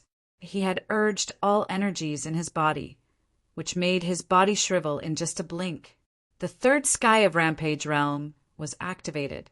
His negative energy was urged, as Shi Yan recklessly stormed into layers of space splits. He wildly dashed towards the moon star in front of him. The earth-shaking energy tremor under his feet had been stimulated to the max. The explosion that could tear the whole sky burst off abruptly. In that instance, dazzling light beams shot out everywhere like the sharpest sabers. The shock wave created by the explosion moved at a shockingly fast speed. Even Shi Yan, who had crossed the space slits, saw them getting shattered. A space energy flood that naked eye could see furiously spurted out of the slits. Light bloomed, as if the sun or the moon was exploding. Billions of fierce light beams smashed the space slits behind him into so many fragments that exploding energy was rumblingly bombarding behind his back. Shortly, his back was torn into a mess, his dark gold bones getting exposed. Shi Yan tried his best to urge the energy in his entire body. His soul altar was still spinning fast as he shot towards the moon star like a fading shadow. The furious energy had burst off his back, waist, and nape. His tenacious body couldn't resist the mighty power of the shock wave. His soul was trembling as he was intensely exhausted. He was put in a coma shortly, with a darkness swallowing his mind. Under the moon star, the intimidating energy expanded like a vast sea, while light beams swept through the entire area. The battleships couldn't endure this brutal, formidable energy. The battleship closest to the core of the explosion was fragmented in just a blink of an eye. Warriors from different races who were gambling and drinking on the battleship were turned into powder immediately, leaving nothing. Even experts at King God Realm with god bodies and god domain couldn't escape the shock waves. Although their god bodies were tougher than rock or iron, they were still bleeding badly. Blocks of flesh were peeled off their bones, turning them into bloody skeletons. Only their soul altar could escape in that instant. A brutal, wild shout arose from the leading battleship as a woman in black clothes appeared in the center of the explosion. She had an appealing body, accompanied by a frighteningly scarred face. Waves of crystal-like energy rippled from her god domain, strongly changing the principles of heaven and earth, creating a flood current which guided the energy generated from the explosion to one side. With a somber face, she continually urged her supernatural powers, pulling the tremendous energy created by the explosion towards the immense darkness. The woman in black with a scarred face shivered in anger. She looked as ferocious as a wailing ghost, with indignation sparkling in her eyes. under her power, the furious energy flood generated from the dark, magnetic, deadly explosion was pushed aside, saving the other battleships from this fatal attack. Only the first exploded battleship was now a total ruin. Besides the bloody skeletons in that area, soul altars were floating here and there, as a resentful aura shot out from them. The impact of the dark, magnetic, deadly explosion had paled the warriors who were lucky enough to not get involved in this. They gritted their teeth with blood-red eyes, looking at the moon star like a pack of wolves. This formidable explosion had smashed a 1,000 meters long battleship. Several hundred warriors at different levels were killed. Around 20 King God realm experts had lost their god bodies, leaving only their soul altars. Many materials carried on that ship were now mere powder, becoming a part of the space debris wandering in the dark universe. The smell of blood permeated the area, which was so nauseating. Although they had lost their god bodies, their soul altars were all right. Their god souls hissed and cried mournfully like wailing ghosts. All of a sudden, they flew rapidly towards the moon star. The woman in black was still floating in the center of the explosion. Her dark green eyes were as cold as sabers. A wild, furious, murderous aura shot out from her, sending shivers down the other warriors' spines. The woman wore a cold visage. Each scar on her face looked like a small snake crawling under her skin. A flame of anger seemed to be ignited in her heart as she looked ready to erupt at any minute like a volcano. "Ma'am," a handsome third sky of King God realm expert in heavy dark iron armor kneeled down in the void. That man was sitting in an amethyst war chariot. The woman in black shouted ruthlessly like demons hissing and crying in hell. Her voice pierced people's eardrums. "I want him alive!" She roared through her gritted teeth. The good-looking man in black iron armor had a heavy smell of blood about him, as if he had been soaked in the sea of blood for years. His armor had many bloodstains as well. He nodded, then shot out like a bloody light, heading towards the shining moon without saying anything. On the barren moon, the ground was silver, like some kind of metal, shining with a magical halo. Shi Yan, with his torn flesh body, had almost turned into a bloody skeleton. His vessels and tendons were all broken, and some of his dark gold bones were also cracked. If it were a normal person, he would have died immediately. However, his vitality was still there as he was lying quietly on the icy, cold metal ground. His eyes were blurry while he was bearing the utmost pain to adjust his body's condition. The amethyst war chariot suddenly exploded, creating the shockwave that could even crush a small-sized life star. Such a powerful explosion was something he had never seen before.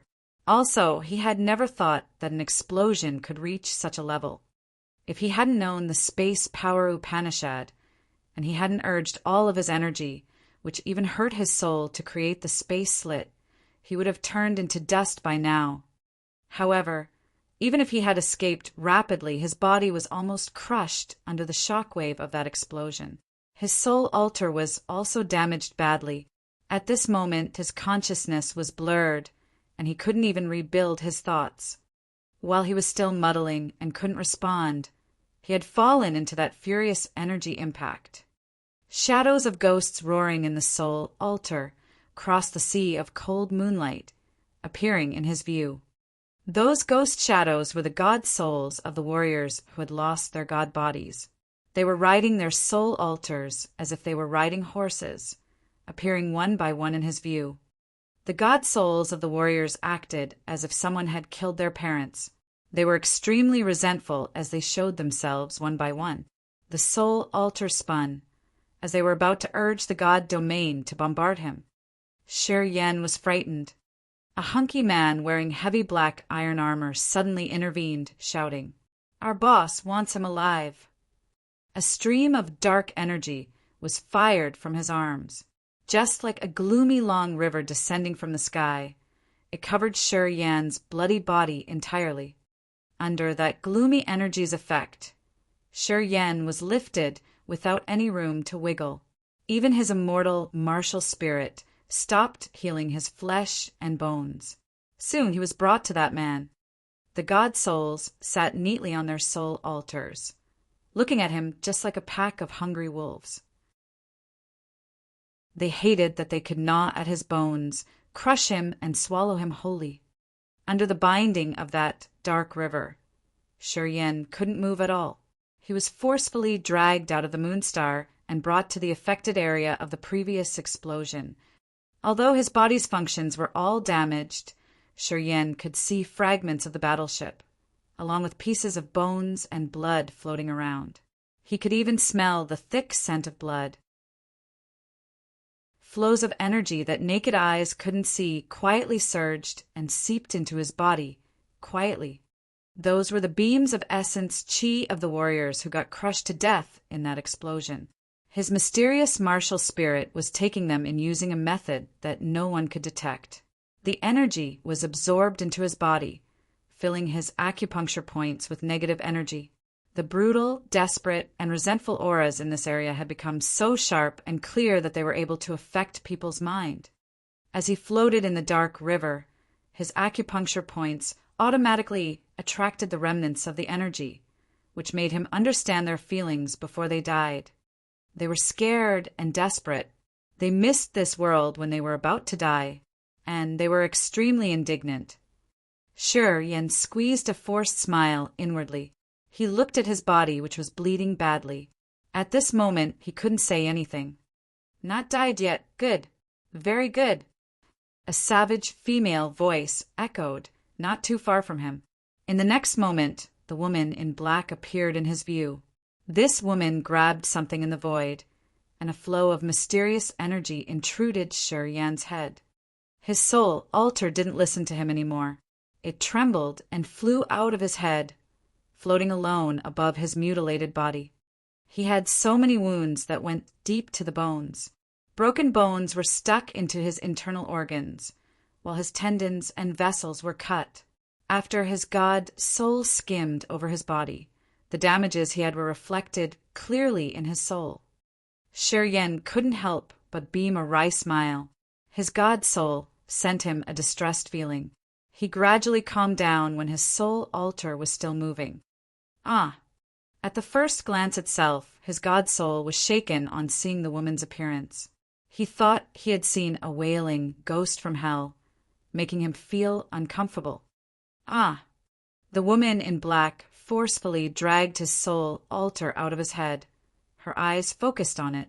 Suddenly, she exhaled in surprise for a second. Then she shouted abruptly, "All of you get out of here, now." Many resentful warriors wanted to storm over.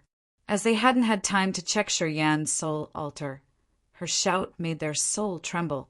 They all hastened to flee away.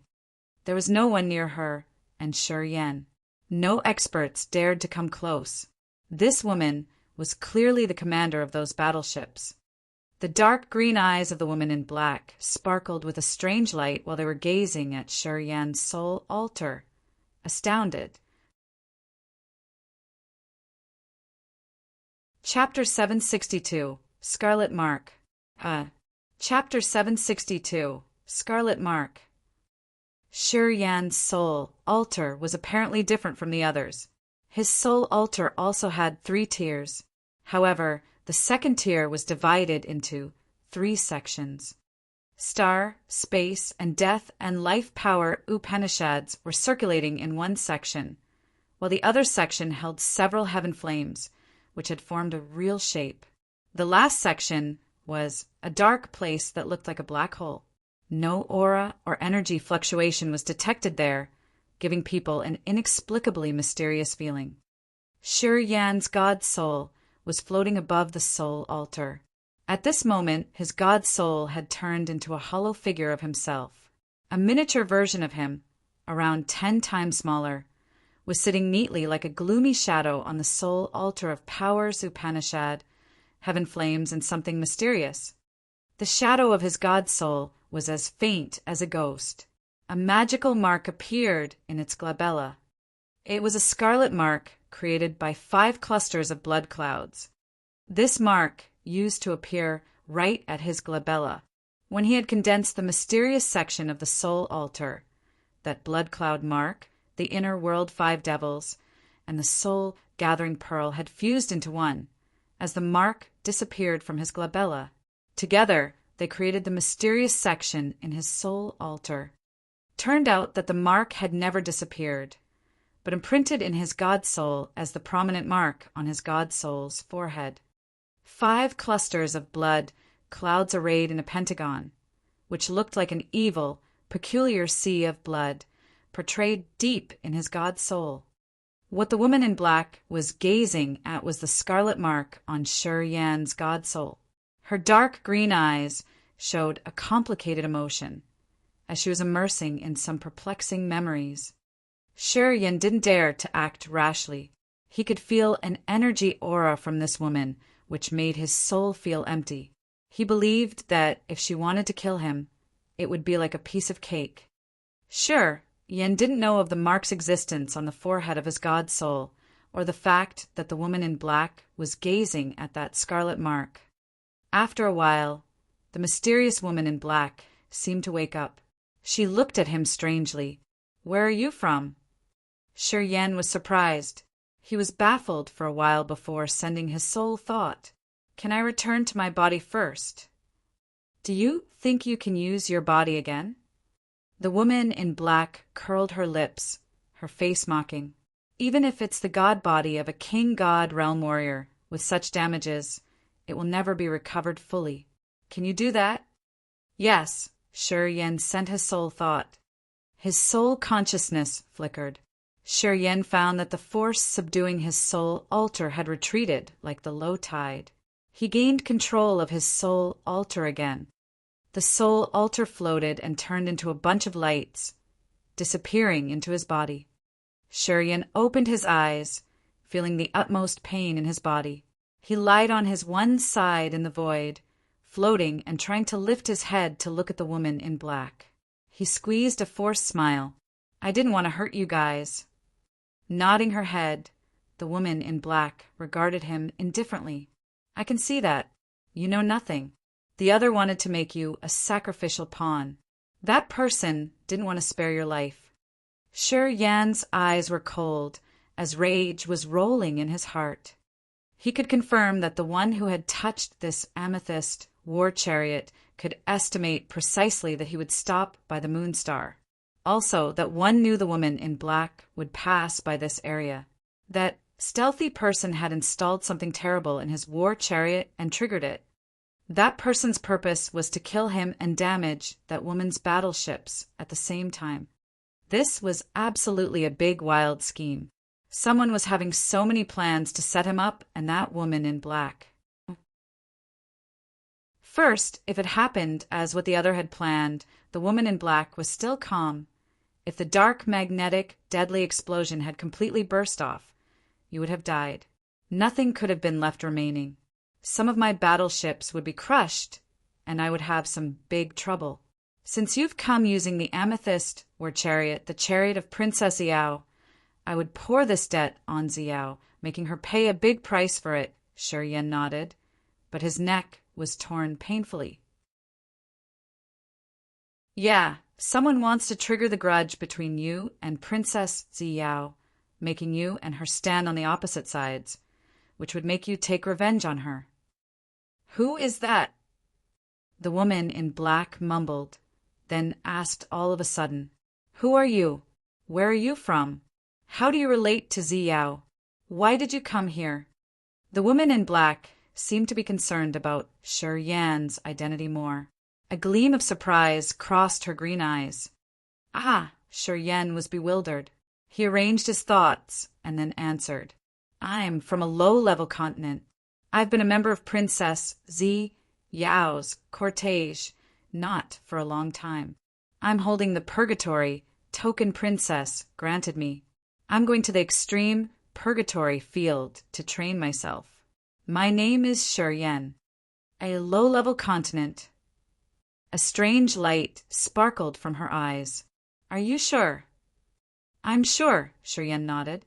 In my continent, the strongest warriors are only at the true God realm. Before I came to the Raging Flame Star area, I had never left my continent. As I've gotten here, I got to know so many mysteries of the vast universe. The woman in black looked at him for a while, but didn't say anything. After a long time of staying quiet, she groaned something in her throat. Sure, Yen couldn't hear it. I'm so sorry. I didn't want to see this, either. Sure, Yen tried to move his limbs in pain. He suddenly felt his body recovery starting again. His broken tendons and vessels slightly moved as they were about to be connected. The woman in black got lost in her thoughts, not paying attention to his body condition. After a while, she spoke up again. Who do you suspect? A man called Ao Gera. I heard he's Ao Guduo's nephew. Ao Gudo favors him a lot. The purgatory token in my hand was supposed to be his. Perhaps he has a grudge because of it. He wants to kill me, Shiryen answered without any hesitation. This is his assumption, and he believed it was the truth. He asked himself who he had provoked in the glorious amethyst star. He didn't feel wicked intentions from anybody else but Ao Gera. Ao Gera. Ao Guduo's nephew, the woman in black mumbled. Her dark green eyes sparkled as she harumphed coldly. This kid doesn't treasure his life. Shiryen was scared. He could feel the brutal, murderous intentions of this woman. Her murderous thought seemed to be as real as a fire that could burn everything. He suddenly realized that Ao Gera had caused a big trouble. You must have had a marvelous encounter, right? The woman in black pondered for a while and then asked suddenly, Your god soul has a scarlet mark on the glabella. Where did you get that magical mark? Her eyes became evilly sharp, as if Shiryen had to give her a proper answer, or she would kill him brutally. She would never give him the second chance. Shiryen was baffled.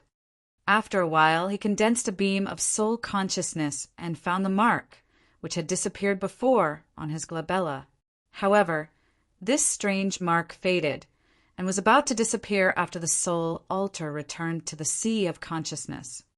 I got it in our continent. Because of my special cultivating method, I didn't know I had it.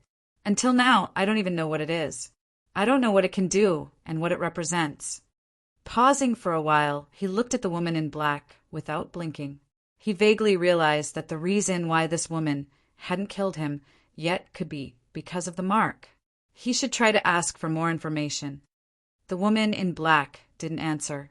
She still gazed at him, as if she wanted to detect whether he was lying to her or not. Sure, Yen didn't dare to look around. He contemplated while looking at her, but he didn't say anything. After a while, the woman snorted. You're lucky today. Afterward, she didn't pay attention to Shiryen anymore, flying away suddenly.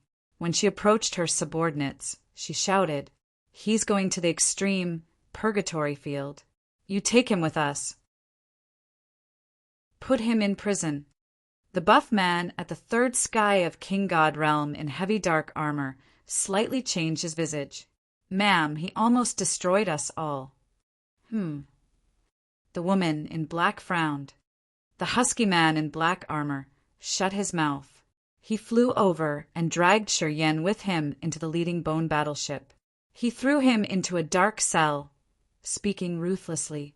Kid, although I don't know why my boss didn't torture you to death, you won't live for long. As soon as my boss changes her mind, I will make you taste all kinds of extreme tortures in this world. I will take revenge for my brothers. This cell had no light, so it was completely dark, such that Shiryen couldn't even see his own fingers. The cell was protected by a fierce energy magnetic field. It looked like if Shiryen touched it, it would blow him off instantly. Hey, can I ask something? Who are you guys? Sure, Yen asked while frowning in the dark cell. Bloody Legion of Mam Leona, the man in black armor harumphed. He disappeared shortly, leaving no other words. Sure, Yen lay defenselessly in the dark cell. His face changed dramatically as a respectful feeling arose in his heart. Bloody Legion, Mam Leona. He knew the other's identity now. The dark firmament divine nation had 5 great feudal vassals ruling different areas. They were quite powerful, as they were the extreme 5 under Du Tianji. The 5 great feudal vassals were almighty, expanding the territory of the dark firmament divine nation. They were the legends, the formidable existences at the original God realm. Only one woman stayed in that group of 5, and the Blood Legion was under her command. In the raging Flame Star area, they had caused so many bloody cases. Compared to bloody slaughter Ka Tua, they were much more savage. They had destroyed so many life stars. The evil reputation of this woman echoed around the raging Flame Star area. Even the Underworld League and the 9-Star Chamber of Commerce didn't dare to fight face to face with her. Du Tianji trusted her a lot. She had more of his favors than the other princes and princesses. She was a bloody saber of the dark firmament divine nation, which could slaughter everywhere. This woman was called Leona, the bloody night, brutal devil female butcher, the leader of the 5 great feudal vassals. Chapter 763, Demon Blood, molds the body. Chapter 763, Demon Blood, molds the body. In the dark cell where Shi Yin couldn't even see his own fingers, he was lying still, relaxing his soul to sense the changes of his body. A drop of scarlet immortal demon blood broke inside his vessel. A blood-red halo expanded, turning into a magical recovery energy that flooded his bones, tendons, and flesh. The speedy recovery of the immortal rebirth secret depended both on the immortal martial spirit and the immortal demon blood. The more demon blood he had, the faster his recovery could be. More than 10 drops of immortal demon blood turned into a pure fountain of recovery energy, murmuring in his entire body like his blood. Wherever the immortal demon blood flowed by, his broken tendons and vessels received an enormous vitality, growing back vigorously. Each of his tendons was many times tougher than cattle tendons, moving slowly and rhythmically. A bloody light shimmered at the cut section and turned viscous, connecting the vessels and tendons. His fragmented bones grew back under the effect of the immortal demon blood, creating a thick layer of hard bones. After that, his bones could gather the energy from his blood and flesh, and the pure energy from the essence Qi ancient tree to work on the bone layers, making it tough like iron miraculously. Each block of muscles in his body was covered in a blood-red liquid, which was full of vitality. His muscles were growing vigorously. Lying on the ground, he didn't think about anything as he relaxed his mind and soul, just letting the immortal demon blood work to restore his body. If anyone saw him at this moment, they would find that he was covered in a shimmering blood halo. Veins and tendons in his entire body were shivering, while cracking sounds were echoing from his bones. It looked like his blood and flesh were filled with air.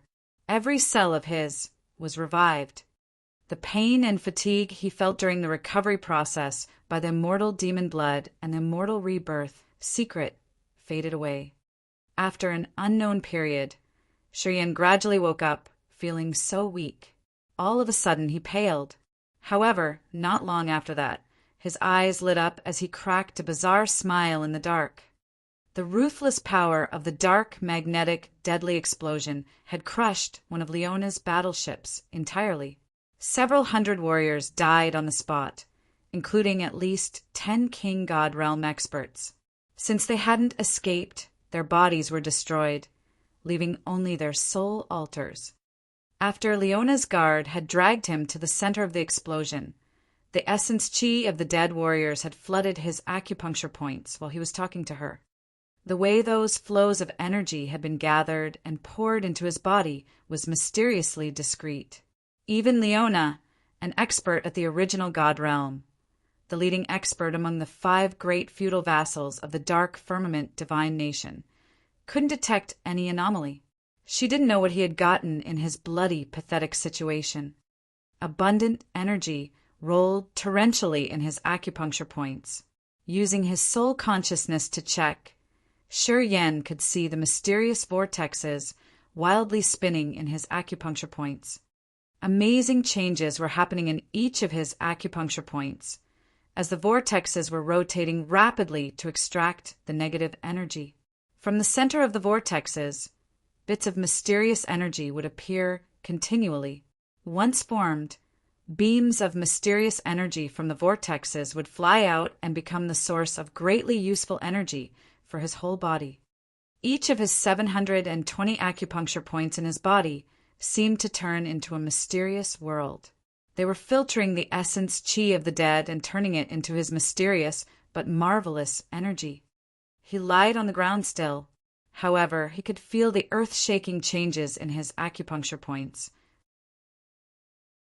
It was like each of those tiny worlds had become the extension of his consciousness, a new world his soul could control. 720 new worlds, hidden in his acupuncture points, had the mysterious power to refill all of his energy. The negative energy generated during the filtration process had flooded the acupuncture points and expanded them continually. As his soul consciousness was moving in his acupuncture points, he seemed to be having some hallucination.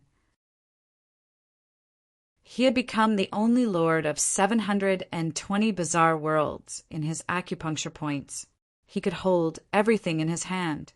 He even felt that the mysterious mini-worlds in his acupuncture points seemed to be real.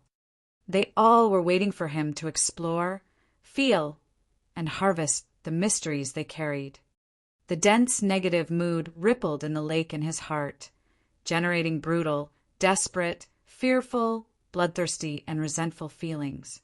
The negative moods were like a dark abyss that could drag his soul into it, pushing him into insanity. Since he had experience when this happened, he immediately held his breath and kept his mind from overthinking, maintaining a quiet and pure soul altar. The icy cold air of the ice-cold flame changed in his thought. It quietly expanded, turning into a bright silver cold air that enveloped his god soul. The extremely cold aura stormed into his god soul. His consciousness that was trembling due to the negative mood calmed down gradually. All of the vicious thoughts seemed to be frozen, preventing him from entering bedevilment. His sea of consciousness seethed as it was supplemented. Flows of soul consciousness got longer and purer thanks to the heaven flame. Shi god soul trembled, as his soul altar spun like a windmill and accelerated steadily. It seemed like death and life, space, and star power Upanishads in his power Upanishad tier had been trimmed and separated clearly. At the same time, a magical energy, fluctuation, expanded from this tier, making a marvelous connection with the ripples in his sea of consciousness. His soul was baffled, as he suddenly seemed to have a deep perception. It seemed the cold moonlight of that moon star had connected the sun original essence, the same way when he was in the solar star exploding fragment field. At this moment, he didn't even recognize himself. His god soul seemed to have turned into a wandering ghost in the starry sky, taking a trip around to sense the heaven and earth energy and the basis of different power Upanishads in the world. Under this unconscious condition, his shattered body recovered at speed naked eyes could see. Tendons and veins in his body were moving like worms. They wiggled and connected with each other, creating a complex drawing of vessels in his body. Blocks of flesh and each of his muscles were filled with the mysterious energy. With the resonance of the muscles, his body bulged into a stocky look. He gradually became as tough as the most rigid stone and iron. Shi could feel a bursting power in his body. Bones in his entire body echoed, cracking sounds as pungent, viscous substances oozed out of his pores. Those were the contaminants his immortal demon blood had extracted from his body. When a warrior ascended, he would take in a large amount of heaven and earth energy. Energy from the divine crystals, the broken essence, chi ancient tree of the dead, and pellets all had the magical energy that was useful to the flesh body. However, no matter what energy it wasn't really clean, as it always contained dregs. When a warrior refined his body, he must discharge these dregs out to purify his body. That was how he could facilitate the energies to move faster in his vessels. Discharging the contaminants in the body was something the warriors had to do regularly. At any stage of cultivation, as long as a warrior still practiced his martial path, taking an energy from heaven and earth or from pellets would always generate dregs and contaminants. Those dregs of energy would affect the flow of energy circulating in the body, which would create leaks. When the body wasn't clear enough, it wouldn't be tenacious, and external energies could seep into the body through these leaks. The main activity in quenching the body was to discharge the dregs and contaminants. When the mortal rebirth secret rebuilt his body, one of the fundamental effects was eliminating the dregs in his body. However, after each time of cleaning the body, new dregs would be generated when the warrior broke through the new realm or took in more energy. Hence, it would affect the circulation of energy in the body. Thus, after so many times of quenching the body, a warrior could make his body tougher and more tenacious. At the same time, discharging the dregs was also necessary. Those stinky viscous substances were the dregs of the body, a challenge to make his body more flexible and firmer. While he hadn't recognized it, the immortal demon blood and the immortal rebirth secret had worked together to wash his entire body. They reduced the leaks, which prevented the external energies from seeping through his body. Inside the dark cell, Shi Yan lied quietly. His soul felt empty, as he was falling in a magical condition of learning power Upanishads. His body had recovered, and was in a marvelous quenching process. What had benefited both his soul and body was the mysterious energy overflowing from his acupuncture points. The mysterious energy filling his entire body had not only helped him recover his body, but also refined his blood and flesh like refining secret treasures. As his soul was resisting the negative moods, it became tranquil, using the Upanishad perception to avoid falling into bedevilment. However, his soul hadn't been benefited much compared to the previous time. After fighting with Een spirit of the Dark Clan, a new section that looked like the black hole in his soul altar had flown out and swallowed that man's soul altar, which made his soul altar sublimate. That flow of energy had similar effects as his mysterious martial spirit. The only difference between them was that the mysterious martial spirit absorbed the energy of the dead, which was the body's energy, while the black hole-like soul altar section aimed at the soul, devouring them to create the energy which sublimated his soul altar. Although they were two different methods, they both brought him great benefits, especially to sublimate his soul altar, providing a major help to the power Upanishads and heaven flames. At the same time, his god soul also received the pure energy. Staying in this completely dark cell, Shi Yan wasn't disturbed, and nobody knew what he was doing. At this moment, he was temporarily forgotten. Even Shi Yan's mind was empty. He hadn't recognized the changes happening in his body. At this moment, a shadow that blended with the darkness appeared next to him in the cell. A pair of dark green eyes gazed at him silently. She didn't say anything, just stood as if she were a part of the dark, the soul of darkness. Chapter 764, The Dawn of Blood Changing. Chapter 764, The Dawn of Blood Changing. A series of fierce explosions reverberated. The battleship trembled as if it had halted somewhere. Then another rumbling explosion resounded. Shi Yan woke up all of a sudden in his dark cell, his eyes shining like bright stars. His body had recovered fully. No wound could be found on his bones, tendons, and flesh. Furthermore, his body had reached another level of tenaciousness. In the dark cell, he couldn't see his body, so he could only use the soul consciousness to sense. Closing his eyes, Shi Yan observed quietly, a grin forming on his face gradually. His grin then cracked into a loud, insane laughter, echoing in the cell. He felt that this body-quenching process had brought him unimaginable advantages. Thoughts flickered in his mind. His body was as tough as iron or great stone that nothing could crush. He didn't know what the god body was like, but he thought that even if it were the god body of a king god realm expert, their unbreakable body would be only similar to his. However, what made him laugh insanely weren't only the changes in his body. There was also his essence Qi ancient tree and the new immortal demon blood he had just condensed. Experiencing the unexpected dark, magnetic, deadly explosion, he had been hurt severely. However, with the aid from his mysterious martial spirit, not only had Shi Yan recovered fully, but he had also gained big. His essence Qi ancient tree was full. Each crystal branch was filled with pure energy, shining like jades.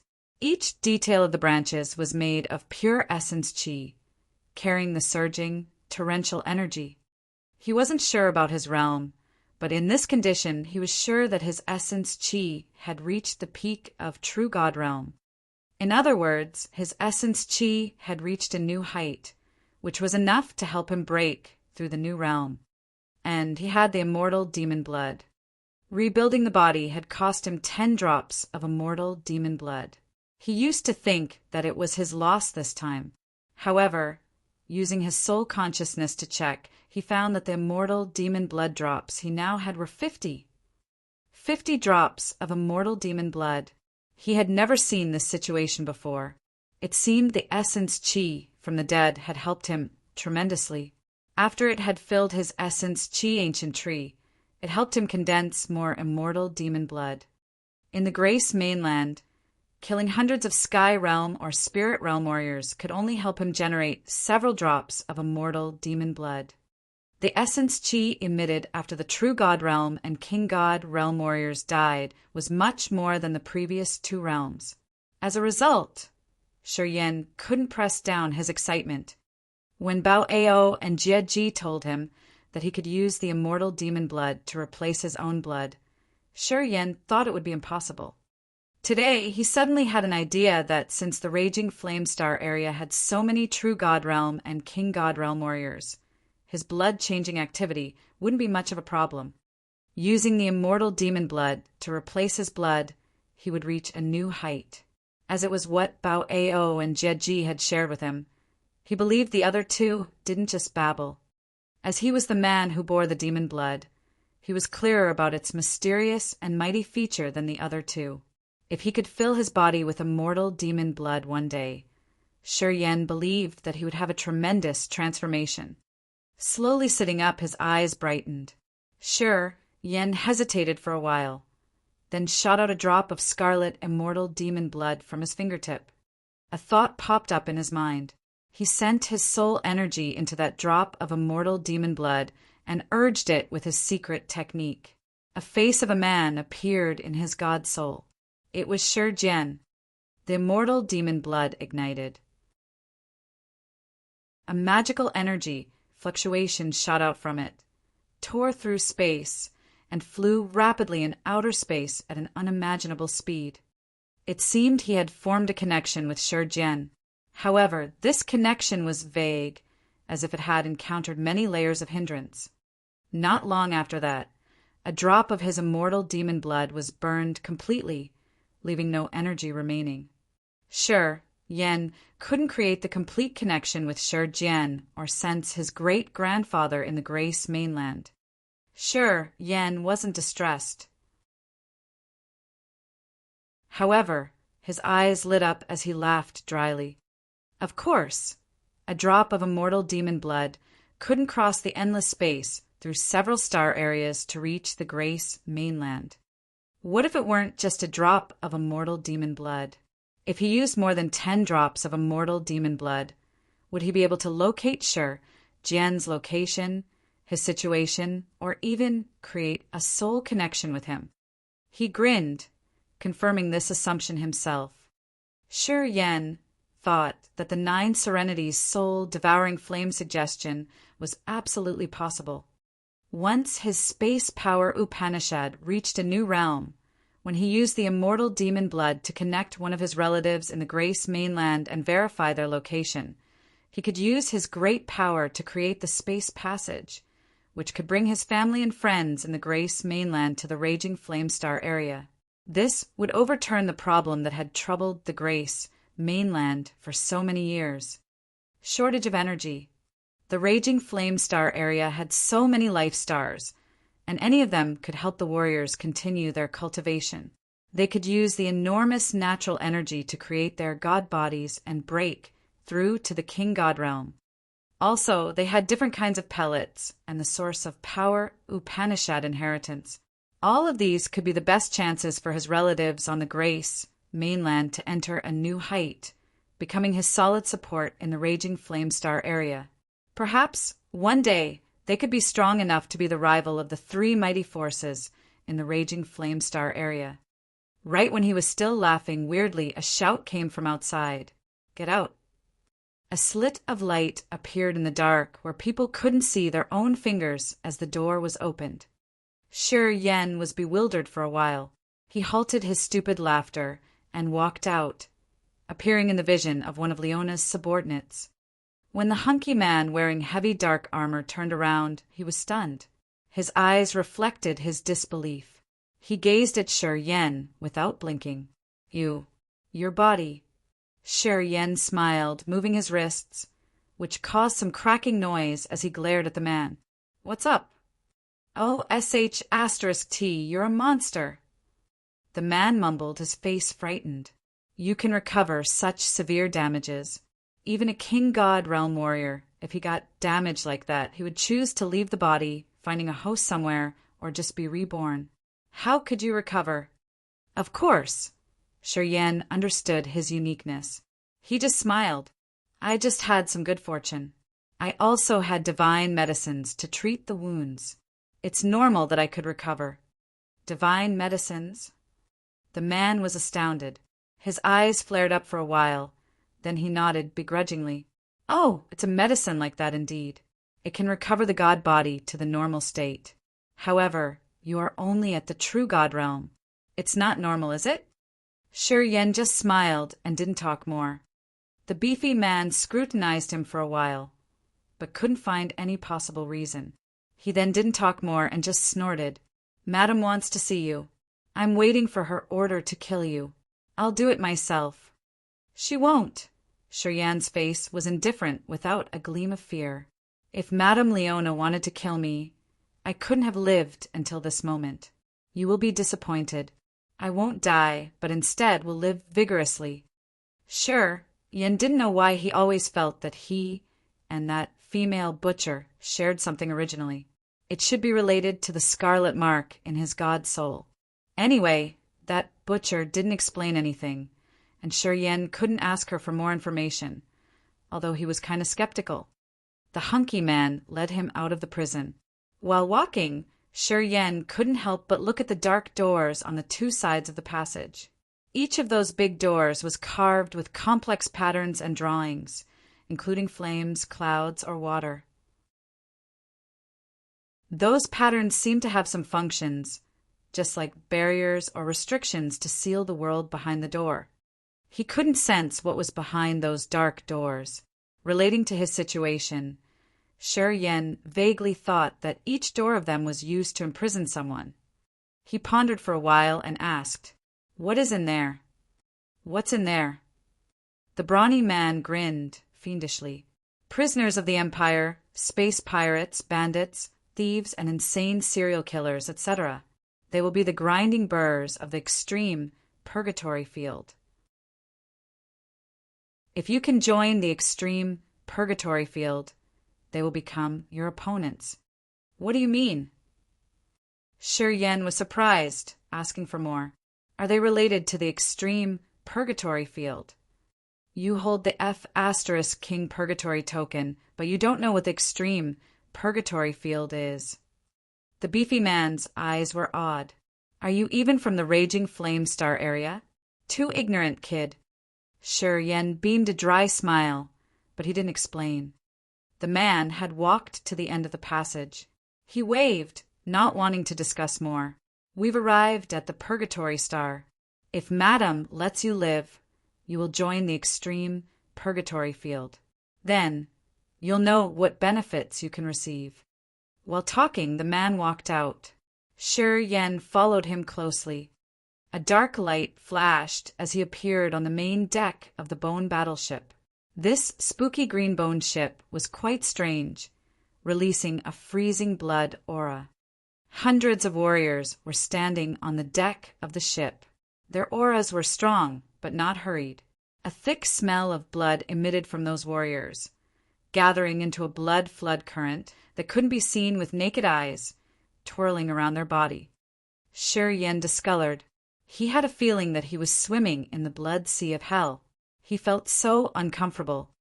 Members of the Bloody Legion under Leona's commands were all insane butchers with bloodlust as their natural feature.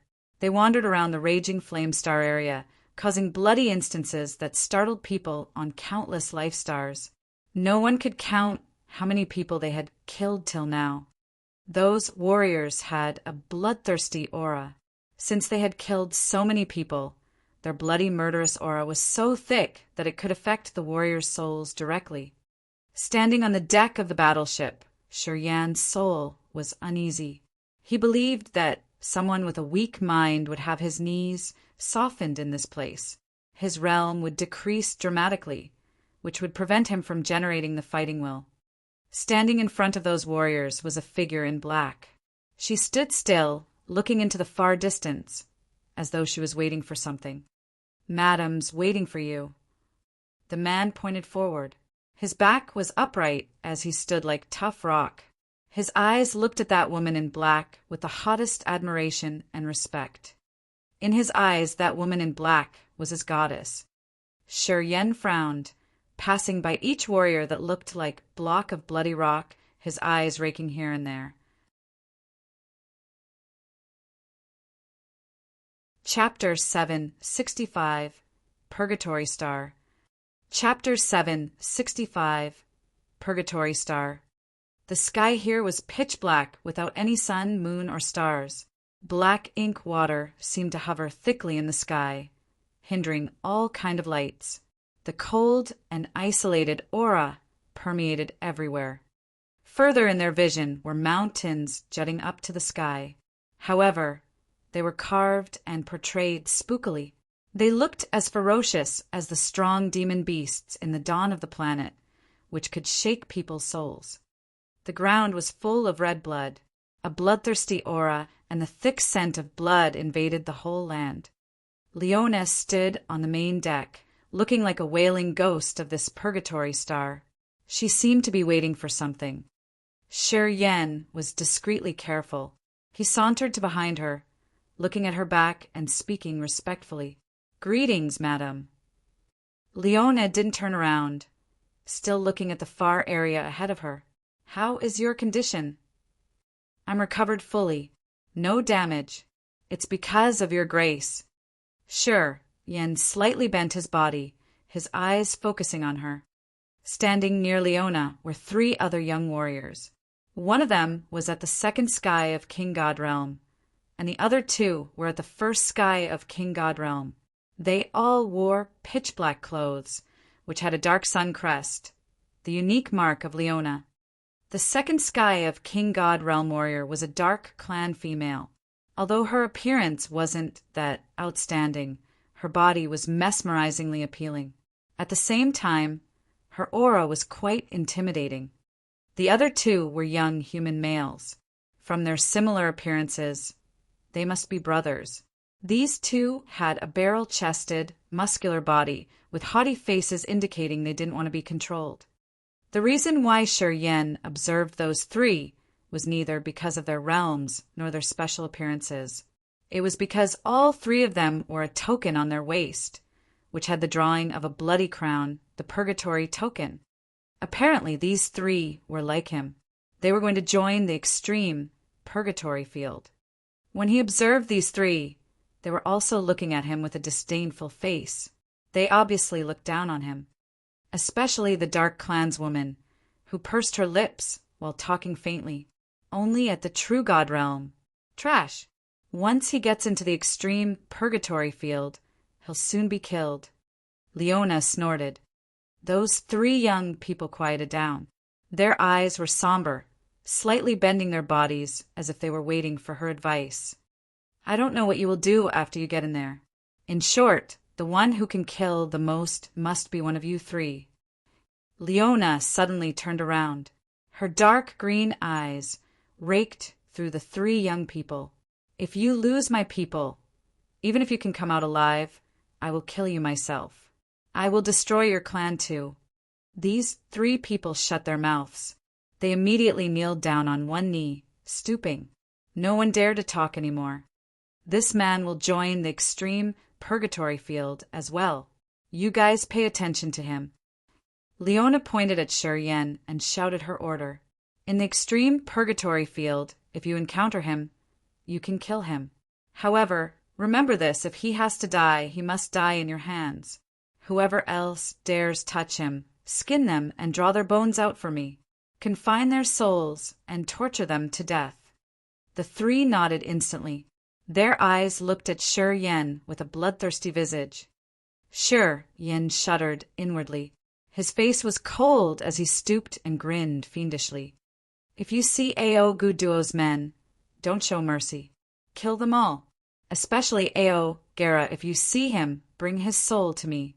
I'll treat him myself, Leona shouted. The two were shaken as they got stirred up immediately.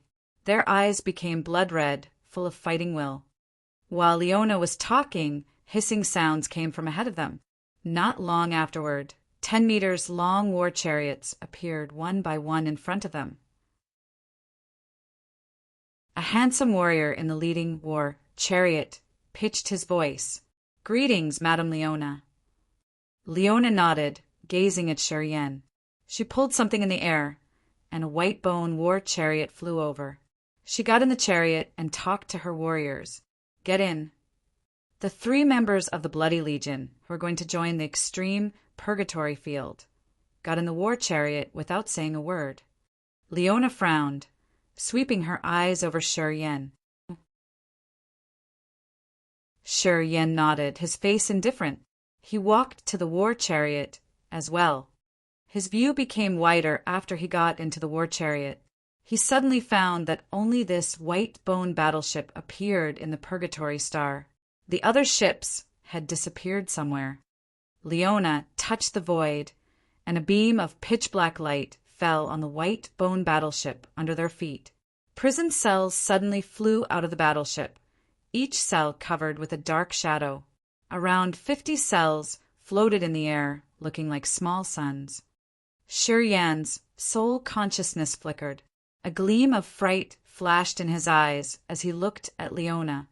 He suddenly recognized that at the moment Leona used her power and her god domain, her body was covered entirely in the darkness, as if she had disappeared completely. Dark domain.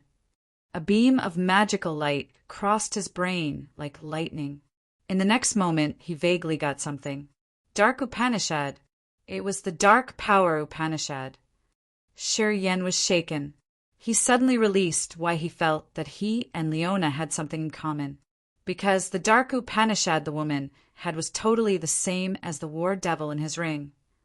However, War Devil couldn't make the Dark Upanishad reach that status. Anyway, War Devil was just a puppet, a clone of Lao Luo. Since it didn't have a soul, it would never be able to touch the essence of the Dark Power Upanishad. Leona was different. She had reached the original God realm, so her perception and understanding of the Dark Upanishad wasn't something the War Devil could compare with. However, the attribute of their power Upanishad and aura was the same, but one was endlessly intimidating, while the other was much weaker. Welcome, Madame Leona. Warriors on the dark iron war chariot bent their bodies to greet her loudly. Leona nodded as the white bone war chariot dashed forward rapidly. Around 50 clusters of dark light followed her like dark clouds. They were the cells controlled by her dark power. Apparently, those warriors were the receptionists. They led the way while Shi Yan and Leona were behind them. Shi Yan then saw ranges of thousands of meters tall mountains, which were cut into the shapes of ghosts and monsters. This group of rock ghosts and monsters looked ferocious, with an evil, bloody aura. They appeared under the bone chariot, zoomed out, and disappeared. All of a sudden, Shi Yan saw another battleship by a 3,000 meters tall mountain range. This one was made of platinum, shining dazzlingly in this dark purgatory star. Seems Rochester's here. Leona glared at the platinum battleship, then shifted her look away, talking indifferently. True, Sir Rochester arrived here the first. He's been idle here for half a month. The receptionist smiled, trying to earn her favor. Besides Sir Rochester, Sir Carthew and Sir Delay have come. Until now, only Sir Ao Guduo's still on the way. Shi Yan's eyes flared up strangely. Besides Leona, Ao Guduo, and Delay, Rochester and Carthew were the other members of the 5 great feudal vassals of the Dark Firmament Divine Nation. The 5 great feudal vassals guarded 5 different areas. To expand the territory of the Dark Firmament Divine Nation, they engaged in bloody fights every day, building and expanding the endless Divine Nation. They were considered the 5 great pillars of the Divine Nation. Among the 5 great feudal vassals, Leona had the strongest force. Ranked the second was Ao Guduo's, followed by Rochester and Carthew. Delay, the one Shi Yan had met, was placed the last among the 5. His force was the weakest. The ranking of the 5 great feudal vassals didn't always stay the same. Depending on the land they could occupy and the merits of their subordinates, their rankings would be classified transparently. Rumors said that at the beginning, Leona had been ranked the last. When she became a feudal vassal, she had received severe criticism, saying that she wasn't eligible. It was Du Jianji of the Dark Firmament Divine Nation who had supported her, giving her a chance to show her competence. Finally, she stood firmly on the last position among the feudal vassals. She didn't let Du Tianji down, making all who had criticized her shut their mouths. Shortly after 100 years, she had used bloody brutal deeds to contribute to the Dark Firmament Divine Nation. She had expanded the Dark Firmament Divine Nation's territory.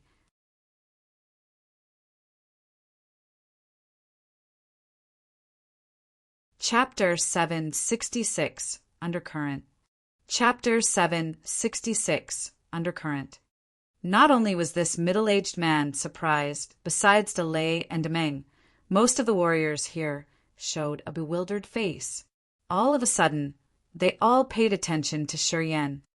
Ao Gara has a good uncle. He doesn't need to worry about having a quota for the extreme purgatory field. Zi Yao spent her quota for another one to train the new elite force for the Divine Nation. What makes you surprised? Leona was calm, raking through those people on the mountain while speaking coldly. The middle-aged man beamed a faint smile and nodded. As long as he has the purgatory token, he can join the extreme purgatory field. It's the rule. Whoever will join, I don't actually care. Shi Yan, little buddy, long time no see. I didn't expect that we would meet again shortly. Delay suddenly stepped forward with his smiling face. Demeng stood next to him. He contemplated for a while and then grinned, nodding at Shi Yan. Shi Yan frowned, his visage relaxed. He smiled at the two, as if they had had a good relationship. Delay, you know this boy? What's his background? A man wearing plain cotton garments, with rough appearance, asked loudly. I remember no one named Shi Yan in Zi Yao's cortege. Hasn't he just followed Zi Yao recently? After he said that, many people put on a strange visage. Especially Delay, he was uncomfortable. Of course, he wouldn't tell the others that his son got subdued by a stranger. He just smiled begrudgingly. When Zi Yao passed by my place, she brought Shi Yan to be my guest for a few days. That's how I know him. Shi Yan, this little buddy isn't weak. Haha, Moreover, he's progressing rapidly. 2 years ago, when I met him, he was just at the second sky of True God Realm. I didn't expect that when I meet him again, he would have reached the third sky of True God Realm. It's Ziyao and our Empire's grace indeed. What Delay said was somehow serious. Not many warriors standing on this square had actually known Shi Yan and his secrets. Even Leona didn't know that Shi Yan could use the soul burial ground. Many years ago, when that mysterious expert appeared in the Raging Flame Star area, he had shown an invincible power, making many life stars fall in misery. If they had ever heard about the legends of that expert, once they felt that Shi Yan had something to do with that one, of course, they would highly appreciate him. Delay thought that Shi Yan was quite lucky and excellent that he could go with Ziyao and survive the solar star exploding fragment field. Delay admired Ziyao, as she could have such a mysterious escort. Since he knew the hidden things, although he didn't like Shi Yan, he even hated him a lot. He didn't dare to underestimate this young man anymore. When people were watching Shi Yan, he was also eyeing them, discreetly putting up his guard. Standing next to Leona and Delay, the middle-aged manager of the extreme purgatory field in front of him was at the peak of King God Realm. Since he looked much similar to Du Feng, Shi Yan guessed that this man perhaps was also a member of the royal family, Du Tianji's brother. And he noticed two other people almost right when he stepped on the ground. One of them was the rude, middle-aged man in plain cotton garments. Since Shi Yan couldn't sense his cultivation base and aura, he should be the same as Leona and Delay, an expert at the original God Realm. With his understanding of the 5 great feudal vassals, this man should be Rochester, who was ranked right behind Ao Guduo. He was also a brutal and combative character. The other one was young, good-looking, and coltish. His face was white, accompanied by a slender body. He should be one of the 5 feudal vassals, Carthu. He was also an original God Realm expert. Among the 5 feudal vassals, he was titled White-Faced Bloody-Handed. Besides Leona, he was the youngest among the feudal vassals, and also a great legend of the dark firmament divine nation. Although he had earned fame and powers when he was still young, Carthu was born a humble kid on an ordinary life star. At the first time he had received the Power Upanishad in the source of Power Upanishad inheritance, he had started to show his talents. Then he enrolled in the military of the empire and started his life on the battlefields. His performance was so dazzling, which helped him earn the glory of being a feudal vassal. Carthu had the worst background among the 5.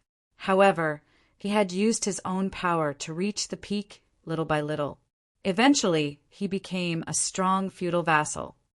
Carthu just smiled tenderly from the beginning, his visage mild and gently just like a teacher, who didn't give the others any dangerous feelings. They would instinctively relax in front of him and get charmed by his gentle aura. However, in the eyes of the other forces outside the dark firmament divine nation, he was truly a demon. He had swaggered for so many years in outer space, hunting down countless space pirates and marauders. Countless corpses of space pirates had built his foundation, making him stand firmly in the divine nation. Whenever they mentioned his name, space pirates would always be hostile. There was an unwritten saying space pirates shared with each other that whoever could kill Carthu would immediately become the only leader of the space pirates. However, until now, Carthu had still run amok around outer space, chasing and killing space pirates. He had robbed the pirates to collect a great deal of properties for the Empire. Wherever he passed by, space pirates would be petrified. Until now, he still lived his life casually, while the space pirates always shivered on seeing him. Marauding the marauders, his cruel deeds and ruthlessness weren't something ordinary people could think about and apply. Carthu just smiled and said nothing. However, his phoenix eyes, which looked like a beautiful woman's eyes, often glared at Leona with a strange gleam. Shi Yan observed for a while and felt weird. From the way Carthu looking at the other, he seemed to have some unclear feelings for Leona. It looked like he liked her a lot. Shi Yen was baffled. He couldn't help but turn around, his eyes gliding over the woman standing next to him. A beam of strange thought flashed in his eyes. This woman was a legend in the dark firmament divine nation, with bloody, brutal deeds. She was a noble person, though. However, her appearance wasn't any more beautiful than a wailing ghost. Did Carthu have a special fetish? Was she his type? Shi Yen couldn't understand. Ao Guduo hasn't arrived yet. We need to wait for him for several days more. He sent me a message saying that he would be here in 7 days max. Yeah, he said he got some stuff along the way here which delayed him, the middle-aged man explained softly. Ao Guduo is making himself important, huh? He dares make me wait for him. Although the others didn't say anything, Leona started to cause trouble with a cold face. Vicious hatred filled her dark green eyes. Among this group, only she dared to scold Ao Gudo. It was because she was much stronger, and her bloody force was the mightiest force in the dark firmament divine nation. Even though she wasn't patient, no one dared to comment. Madame Leona, please calm down. Sir Ao Guduo has something that delays him. He said that when he comes here, he will make it up for you. The middle-aged man smiled dryly, continuing to explain. I want to see how Ao Gudo could make up for this. Leona swung her arm and couldn't help but speak up. I'm going to rest. When Ao Guduo comes here, tell him to come and talk to me face to face. Harumph. I have something to discuss with him anyway. Her eyes fell on Shi Yen, as if she had implied something. Shi Yen was astounded. He immediately got that she would trouble Ao Guduo because of Ao Gera's dark trick, which destroyed one of her battleships. While frowning, Shi Yen suddenly realized that he would be a witness, and that he would have to stand up and criticize Ao Guduo and Ao Gera. However, it was obvious that they didn't have enough pieces of evidence. They actually had nothing to prove that Ao Gera had done that, and they couldn't make it related to Ao Guduo either. Would that woman prepare to scold and force the others to accept their crime? Leona excused that she was tired after a long trip, bringing the 3 young warriors under her command and leaving arrogantly. They stayed in a palace on this mountain. This palace had a dark sun symbol. It seemed like the palace belonged to her. She didn't pay attention to Shi Yen. After they got into the palace, she intended to keep a distance from him, saying nothing. Right after Leona had left, many warriors on the square started to scatter. Rochester, Carthu, and Alay brought their people and left to their own palaces. Each of them had a private place on the mountains of this mountain range. They had shown up here to show their respects to Leona. Not long after Carthu had left on the way to his palace, he suddenly stopped, turning around and waving at Shi Yen. Buddy, if you don't mind, why don't you come and drink with me? On this spacious, grand mountain range, warriors had all scattered, and no one had thrown Shi Yen an eye. Even the middle-aged manager didn't have any intention to arrange a room for him. As Zi Yao wasn't here, Shi Yen had no one to ask for information. Leona seemed not wanting to talk to him much. For the time being, he became an outsider. While standing alone there with no clue about where to go, Shi Yen's eyes brightened up on seeing Carthu waving at him, looking here and there, as Shi Yen found that no one noticed them. He frowned, then relaxed, beaming a smile. He didn't care how bad Carthu's reputation was, walking directly to him and clasping his fists from a far distance to greet the other. Then I won't be too polite. It's okay, Carthu laughed. He asked his retinue to leave, then walked Shi Yen to his private palace. It was a beautiful blue crystal palace. As soon as the man appeared, his maids came to receive him. Each of them was around 20 years old. They all looked inviting with exposing clothes. They had just a thin, silky fabric sheet on their bodies. People could see their private areas from time to time. The maids served them good wine and food. Inside the blue crystal palace, Carthu was sitting on his chairman's seat, smiling warmly while raising his glass. Come here, come here. Drink with me, buddy. Don't be too polite. Sure, Yen was skeptical, as he didn't know why Carthu wanted to drink with him. He had never met this man before, so they didn't have any relationship. And he was just an unknown character in the dark firmament divine nation without any reputation. Most importantly, he was marked as a member of Ziyao's retinue. It was impossible that Carthu wanted to recruit him. Sure, Yen frowned inwardly. Chapter 767. Kill a chicken with a butcher's knife. Chapter 767. Kill a chicken with a butcher's knife. Inside the blue crystal palace, beautiful maids moved around, serving them good food and wine. Carthu and Sure Yen were drinking unceasingly. Carthu was a man who loved wine as much as his own life. He knew so many good wines like the back of his hand, explaining them to Sure Yen nonstop. Which wine was purely good, which wine was burning like a passionate flame, etc. Different good wines needed to be stored in different containers and conditions. Also, he was telling how the method of drinking them was another interesting thing to learn. Sure, Yen wasn't a sort of man who paid attention to details. He just nodded while putting up guard, as he didn't know what this man wanted to ask him. Carthu and Sure Yen had never been close. Today was the first day they had met each other. Generally, the other shouldn't care about him that much. However, in the dark firmament divine nation, Sure Yen was just a stranger with no reputation. Although he was a famous character, compared to the members of the 5 great feudal vassals like Carthu, he was nothing, and he wasn't worth his special treatment. Serving the other without a reason, if he weren't deceitful, he would be surely a robber. In Sure Yen's thoughts, Carthu should have some other intentions.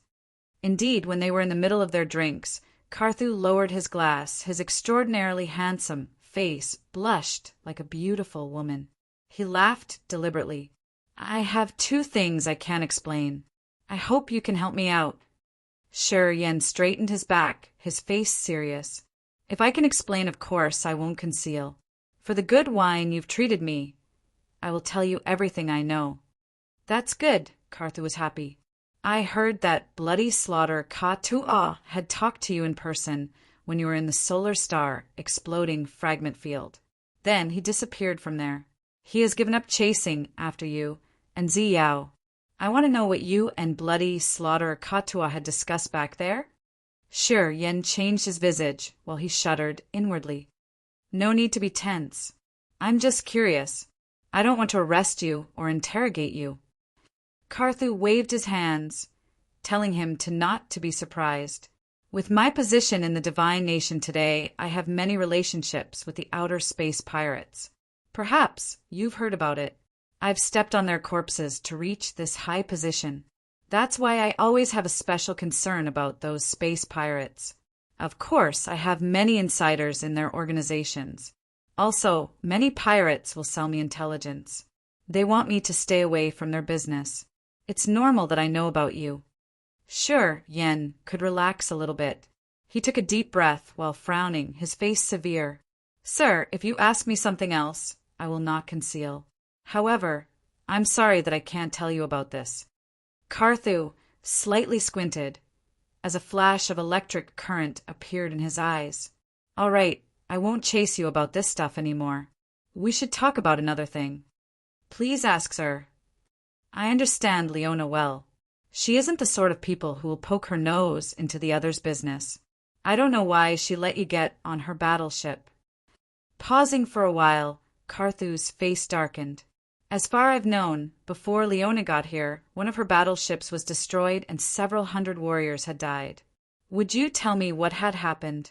Is it related to you? Sure Yan's brows slammed together. Hesitating for a while, he said calmly, Madame Leona's wrecked ship does relate to me. Please elaborate. I departed from the glorious amethyst star on an amethyst war chariot. When I passed by the moon star, an extreme explosion occurred. It seemed someone had installed a dark, magnetic, deadly explosion in my chariot. The energy explosion had smashed Leona's battleship.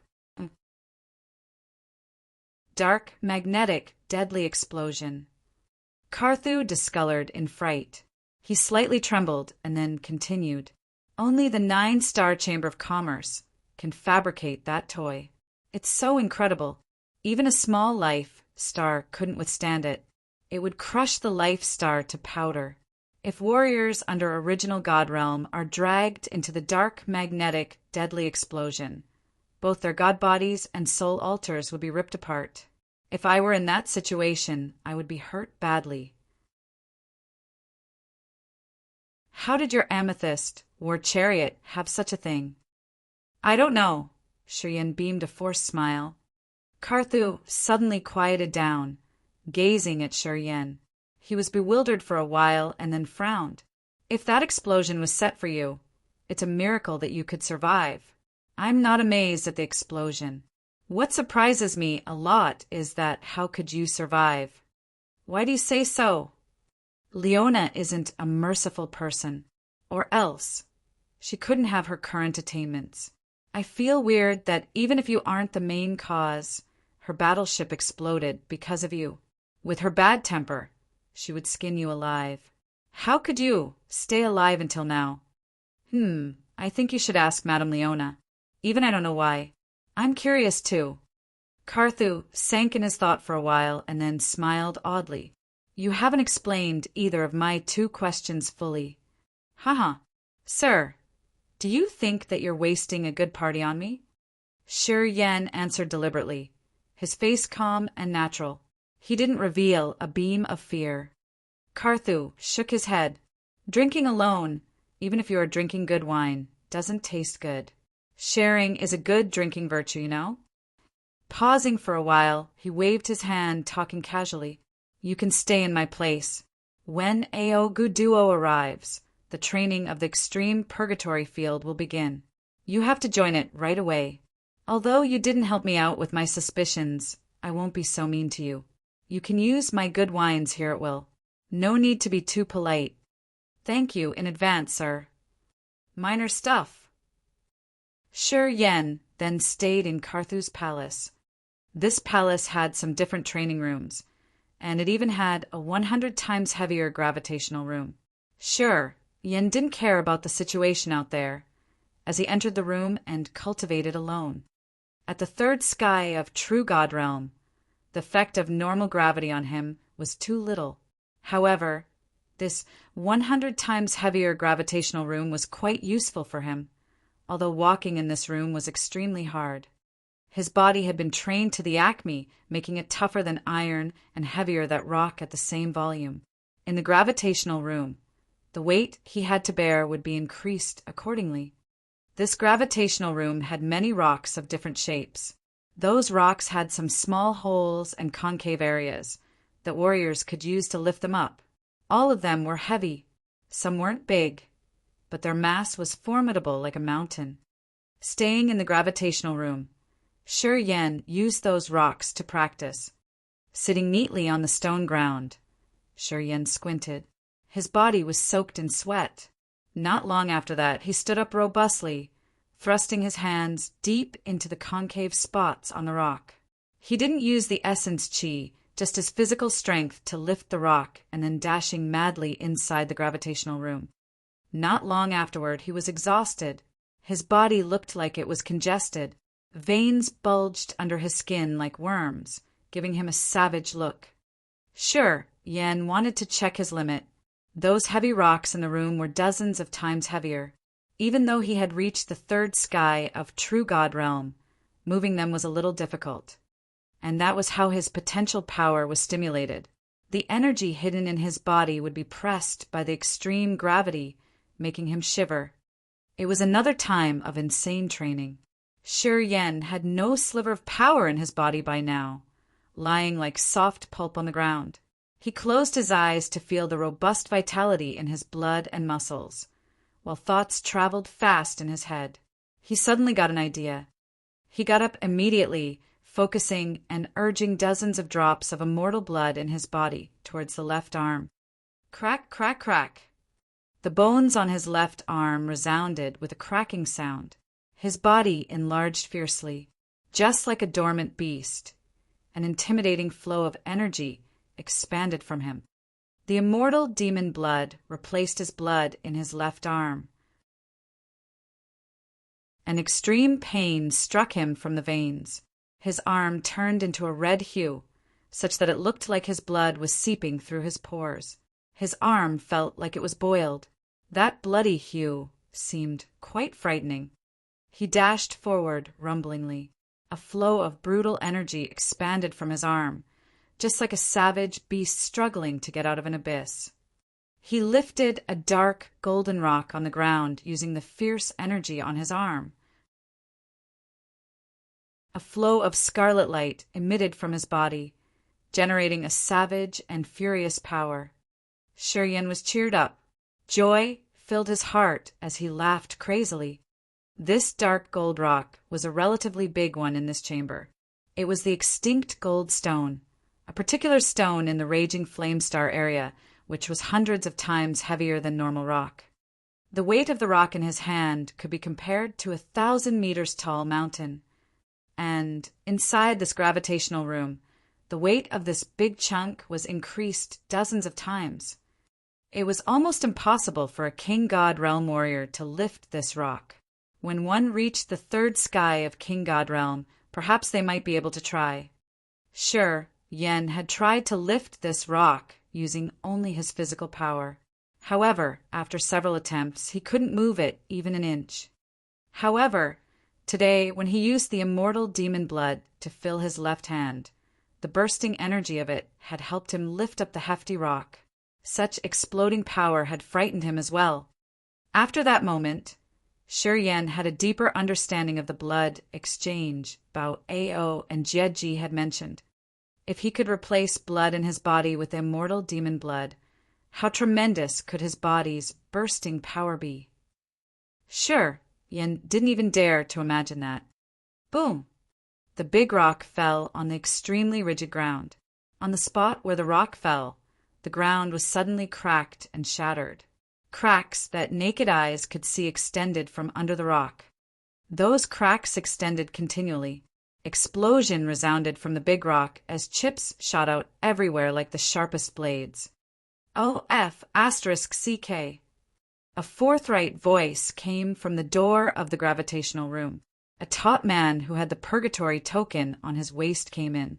Flows of light emitted from his hands, crushing those chips, his face strange. A delicate woman walked next to him. She coldly looked at Shiryan, who was exhausted, sitting by the big rock. She also had a purgatory token on her small waist. These two were Karthu's subordinates, the famous warriors that would join the extreme purgatory field.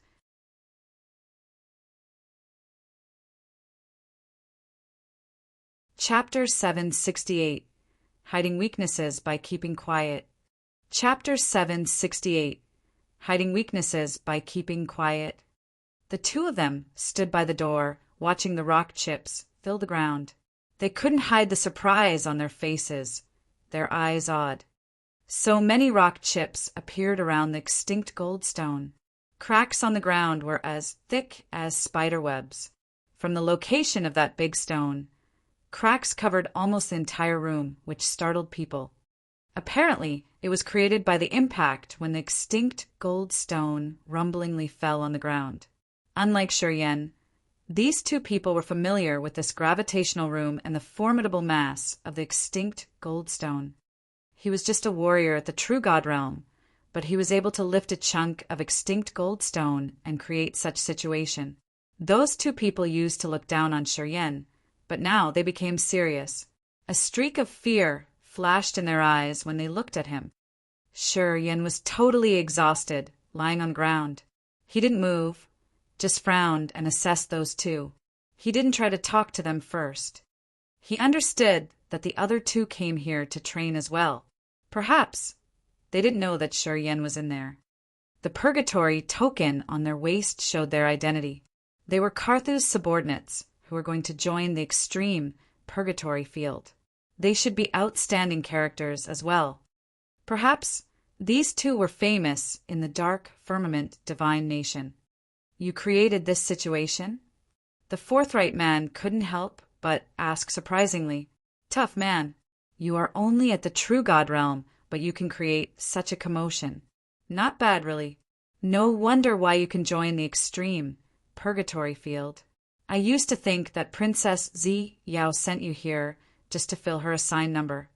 Didn't you use other forces? The delicate woman smiled coldly, her eyes skeptical. If you use the essence qi, you still can lift that extinct gold stone. Not a big deal. I have never seen a true God realm warrior without a God body lift an extinct gold stone like that one. She was suspicious, her face disdainful, and her mouth mocking faintly. Each character that could join the extreme purgatory field was an outstanding warrior in his or her force. They were all the talents that had performed well during this period. Each of them had their own pride. Instinctively, they assumed that they were the strongest. When they saw someone stronger than them all of a sudden, their first reaction wasn't to recognize, but to be suspicious. Hearing her, the forthright, top man was also astounded for a while, as he began to be skeptical as well. He wondered that even for himself, without using the essence qi and only using the physical strength of his god body, it would be really hard to lift up that extinct gold stone. Thus, he didn't believe that. Sure, Yen lied on the ground, without showing any change. He just smiled faintly and explained nothing. He understood that he didn't need to explain. The others were Carthu's people. They didn't walk the same way with him. When they got into the extreme purgatory field, perhaps they would become rivals. If they would become each other's rival, it was better to hide his real competence. That was how he would have a better chance to survive. When one could conceal one's competence, the others would underestimate him in a battle. This could pave the way for a marvelous change in the results. To Shi Yen, who had experienced so many battles, of course, he knew what to do. He pondered for a while, using the other's words as he smiled and replied, "You're right. I used the essence qi in my body. Using only my physical strength, I can't lift up that extinct gold medal. I just wanted to check how heavy this stone is. I did. It's really heavy indeed. You've overestimated yourself." The delicate woman showed that she understood, then snorted and relaxed her tense countenance. Perhaps what Shi Yen had said had helped her keep her confidence up. If Shi Yen had admitted that he had used only this body power to lift that extinct gold stone, which she couldn't even move, it would have smashed her confidence, making her feel like a loser. Shi Yen, hiding his talents, relaxed her, keeping her confidence high. When she looked at Shi Yen again, her visage was still cold. "You, mate," the beefy man cracked out laughing. "People who come to the gravitational room to train won't use the essence qi, idiot. If you want to use essence qi here, you better not go, because you will gain nothing from it, right?" Shi Yen tried to smile begrudgingly. "All right, how did you push Ao Gara out?" The muscular man was suddenly interested in him. That man called Ao Gara's very famous in our dark firmament divine nation. After so many years, his speed in cultivating still makes many people bow to him. Even us two have to agree that we can't beat him in this field. Who said, "I'm not as excellent as him"? The Dani woman was cold and infuriated. He's lucky that he has a good uncle. The time is right, and geographical and social conditions are favorable for him as well. If he were like us, having no strong background, I don't think he would be stronger than me. Yalan, admit it. That Ao Gara's a genius.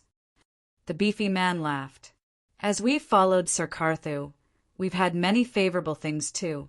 We can use his pellets and other resources at will. He has never been stingy. Talking about external resources, what we have isn't worse than what Ao Gara has. However, he's much younger than us. I don't believe it. The fine woman called Yalan snorted. Shi Yan grinned, looking at these two as he thought they were interesting. Cultivate. Yalin rolled her eyes at the man standing next to her, as if she didn't want to discuss more. Her clothes suddenly ballooned as a flow of fierce energy bloomed out from her body. Then she aimed at a big rock next to her, swinging her arm and throwing that rock away. The muscular man beamed a hollow laugh. He didn't talk more and started to work out in this gravitational room. Energy surged through his body as he was showing his powerful energy. These two didn't use their god domains, the soul altar, or the essence chi. They were using the energy accumulated in their bodies. These two were at the second sky of King God realm. They all had attained god bodies with robust vitality and blood chi. They looked like ancient monsters transformed into humans. Their physical strengths were tremendous. Shi Yan lied on the ground, watching everything silently. His eyes gradually became severe. Watching discreetly for a while, Shi Yan was frightened on seeing how formidable the flesh body of the King God realm warriors with the god bodies was. He could confirm that even his body, which had been quenched through many challenges, couldn't gain the upper hand in fighting against these two unless he used the power of the immortal demon blood, just like the time he put it in his left arm. Such powerful and bursting energy could be enough to smash the confidence of those two, who had used only their physical power now. However, the immortal demon blood in his body was just enough to strengthen one arm. It wasn't enough to make his entire body more vigorous. Of course, with the status and his way of cultivating, once he could break through to the King God realm and get a god body like those two, he believed that he would gain the absolute domination in a combat of physical strength, even without the immortal demon blood. He had a strong belief in his body's bursting energy. Facing warriors at the same realm, no matter they were the monster clan or the demon clan who were famous for having a tenacious body, Shi Yan was confident that he could defeat them all. Karthu's two subordinates were training themselves in the gravitation room. Shi Yan took a break for a while, then stood up, using the special features of this room to practice. This time, he didn't use the power of the immortal demon blood, but his own body strength to move the big rocks. Even so, the bursting power of his body was tremendous. At least, the bodies of the experts at the same realm couldn't compare to his. As they were in the same room, Yalin and Taimu, of course, paid attention to him. Although they had disdained him, after a while they were surprised as they got a deeper understanding about Shi Yan. Shi Yan, in his third sky of true God realm, had earned their respect, even though he didn't use the immortal demon blood. From them, Shi Yan got the information of the extreme purgatory field. Now he could understand its situation better. The so-called extreme purgatory field was the other half of the purgatory star. It was unknown why warriors staying deep in that area would have a better sense of heaven and earth power Upanishad. From time to time, after a period, that extreme purgatory field would generate a magical energy fluctuation from deep down underground. That energy's fluctuation would cover the entire area of the extreme purgatory field. At that time, when the warriors got in there, their sensibility of the heaven and earth power Upanishad would be enhanced formidably. Naturally, it was quite helpful for warriors to cultivate and break through there. Whenever this time came, they would put the prisoners from around the purgatory star, ominous people, killers, and space pirates captured by the dark firmament divine nation, in the extreme purgatory field, where they would become the prey of the contestants. Making those prisoners their prey, the contestants would use their power Upanishad and comprehend their powers better. This area would facilitate their progress greatly. Through hunting those villains, contestants had to battle continually to train their fighting skills. At the same time, they could have chances to understand power Upanishads. Usually, they could break through to the next realm under such circumstances. Of course, there wasn't an explicit division. The divine nation had a rule that when the time was over, if the prisoners in the extreme purgatory field could survive and get a purgatory token, no matter what crime they had committed, they would be exempted and gain a new life. That was why participants would not stop hunting them. At the same time, those villains would try to kill the contestants to survive and earn a new life. That made the extreme purgatory field a bloody place. Every time, from the beginning until the end, countless people had to die.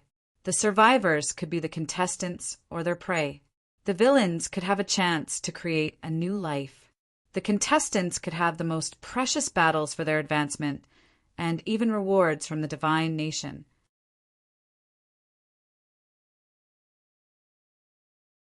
Chapter 769, Mutually Losing Face.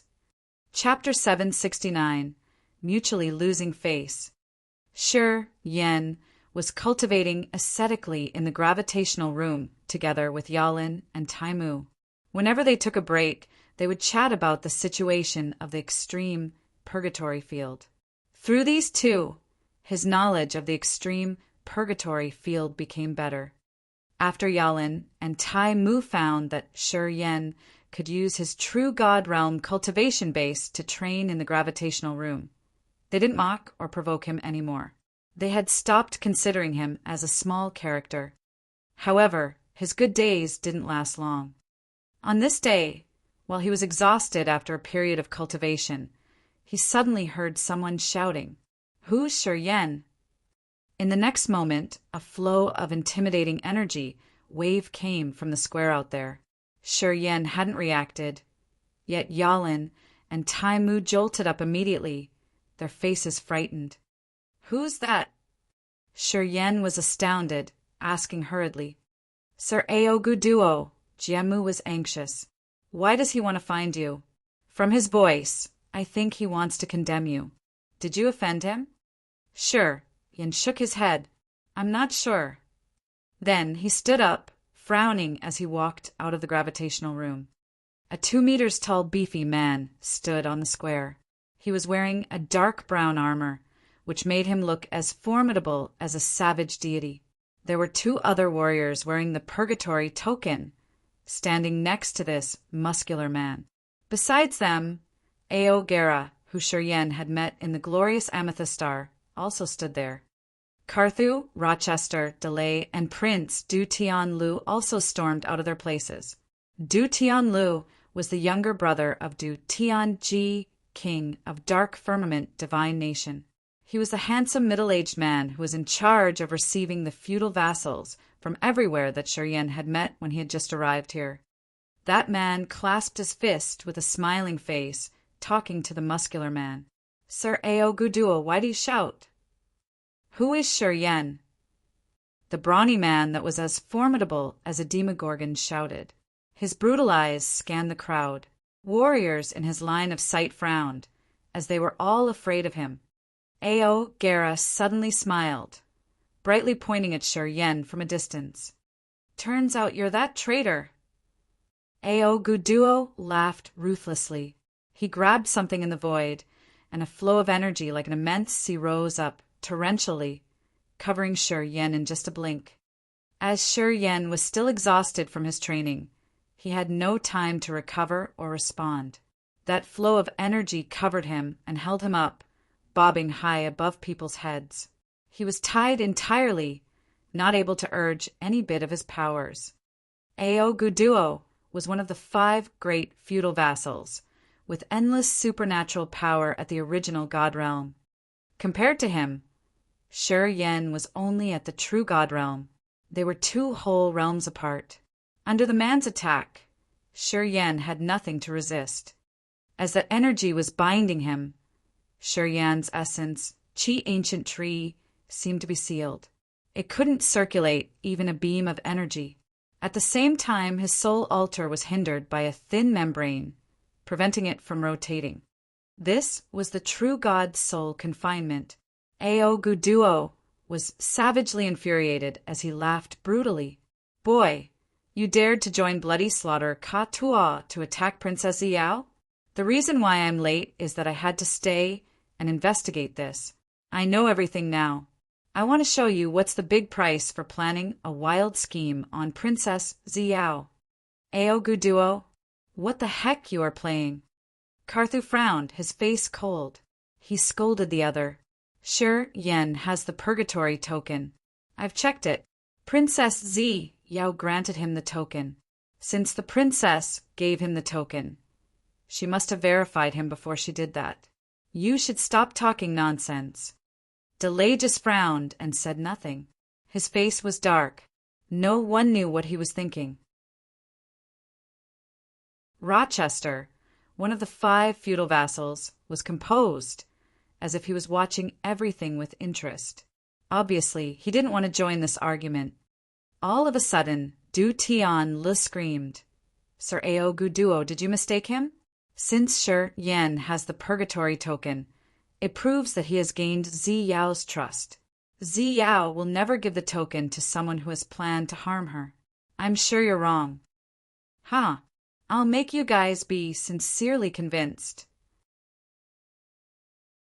Aoguduo grinned fiendishly, waving his hand all of a sudden. From a place pretty far from them, a shadow was dragged to them by some invisible force. Shortly he appeared in people's sights. He floated face to Shi Yen in the void. That was a young human man. He was good-looking, but his eyes were anxious. Seeing Shi Yen, he was astounded for a while and then screamed. That's him. He had contacted Ka Tuo and disclosed Princess Ziyao's whereabouts. That's why we could chase and blockade Princess Ziyao in the solar star, exploding fragment field. Shi Yan's face was cold, looking deeply at that man with a stern countenance. This man is a henchman of bloody slaughterer Ka Tuo. I met this man in the solar star exploding fragment field, where he had served Ka Tuo. I had never thought that he would stand up and criticize me. Sure, Yen suddenly felt chilled. He knew someone was trying to harm him. As that one couldn't kill him in the moon star, he now had another wicked plan. His eyes couldn't help but fall on Ao Gera, showing an uncontrollable resentment and indignation. It must be related to Ao Gera. He was so sure about this. For the time being, he realized that perhaps it was also related to Ao Gera that Ziyao was ambushed. With this thought, his heart sank into the abyss. Shi Yen understood that this mess was really serious. The others were well prepared. They even brought a witness. Apparently, they wanted to put him to death. No one could know the relationship between Shi Yen and bloody slaughterer Ka Tuo. Also, he was sure that no one could overhear the conversation between him and Ka Tuo in the solar star exploding fragment field. Maybe someone was worried that his scheme would be disclosed soon. He wanted to get rid of all the related persons, and Shi Yen was the most dangerous factor that he should be eliminated as soon as possible. Shi Yen became the victim in Ziyao's event. He got involved, but he knew it all now. What more do you have to say? Aoguduo laughed brutally. We got the witness here to tell everything related to Ziyao's ambush. Let me see how you can deny it. If it is related to me, why did Princess Ziyao give me the purgatory token? If I wanted to kill her, would she get out of the solar star exploding fragment field alive? Why did Ka Tuo suddenly give us up? Shi Yen contemplated, then defended himself, looking at Aoguduo without any fear. Kid, you do know how to talk well. Haha, you earned Princess Ziyao's trust to facilitate your bigger scheme. Aoguduo beamed a faint smile. Getting to the purgatory star and joining the extreme purgatory field is one of your conspiracies. You are a traitor. I don't know what you've planned. Anyway, killing you first is a good thing to do to prevent everything else. A flow of massive energy squeezed Shi Yen. Sure, Yen suddenly felt so painful, as if a whole mountain was pressing down on him. The bones in his entire body shivered, as if he could explode at any minute. Hold on. Carthu suddenly opened his mouth. A flow of sharp energy shot out of him, falling on Shi Yen. A wild energy covered Shi Yen, creating a lot of invisible gaps. That was why Sure Yen wasn't exploded instantly. Carthu, what did you shout? I'm going to kill the Empire's traitor. What does it matter to you? Ao Guduo shouted, his face ruthless. Carthu wasn't scared at all. He just smiled coldly. He's Princess Zi Yao's subordinate. If he must be executed, Princess Zi Yao will handle it.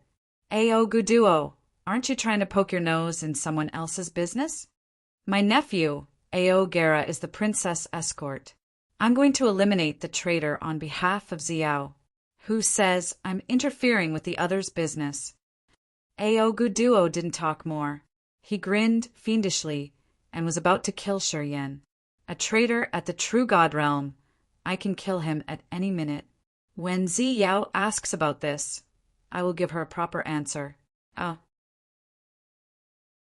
Then, Ao Gudao roared. His energy surged like a collapsing mountain. He was about to kill Shi Yan. Carthu paled, as if he was hesitant whether he would battle with Ao Guduo in this square to save Shi Yan. At that moment, his force relaxed a little bit.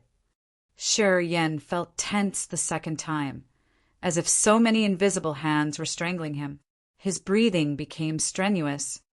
In front of Ao Guduo at the original God realm, Shi Yan knew his realm was too low. Even if he could use all of his powers, he wasn't Ao Guduo's match. He would never have the chance to get rid of this. He rolled his eyes, gazing at Ao Guduo and Ao Gera. He bit his lips and squeezed out a scarlet drop of blood. His eyes were filled with wicked resentment. Boom! An earth-destroying dark energy came from nowhere, covering his entire body. Instantly, he felt like he was put back to his dark cell. He couldn't see anything. However, his painful body was relaxed in the dark. Shi Yan didn't feel pain anymore. The tremendous flow of energy that came from Ao Guduo was washed away like the low tide.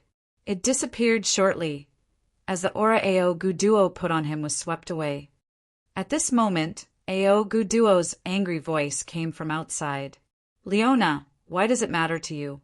You shouldn't poke your nose in the other's business. I interfere in your business. So what? Leona's cold and wicked voice arose. In the next moment, Shi Yan suddenly heard Ao Gera screaming painfully, as if someone had just slapped him in the face. Leona, you hit my nephew? Do you want to fight with me? Ao Guduo was enraged, shouting and screaming wildly. Oh, yeah, I think I need a lesson. Leona was still composed. Ao Gera tried to harm me. I want to capture him. You're his uncle. Perhaps you're involved in this too. I want to investigate both of you. At this point, the darkness was suddenly lifted. The power controlling Shi Yan disappeared, leaving no trace at that instant. Shi Yan now floated in the air. He stooped and found Leona and Ao Guduo facing each other. There was no surging energy in them. However, their eyes had ignited with an unknown flame of endless fighting will. The blonde Ao Gera had blood trickling from the corner of his mouth. One of his cheeks had a bloody handprint. He was so mad, his eyes full of grudges as he was looking at Leona. That woman didn't even glare at Ao Gera. Her stiff mount showed her bloodthirsty and cold intentions. It looked like she could devour the light around her. Her surroundings slowly darkened, until not even a single beam of light remained.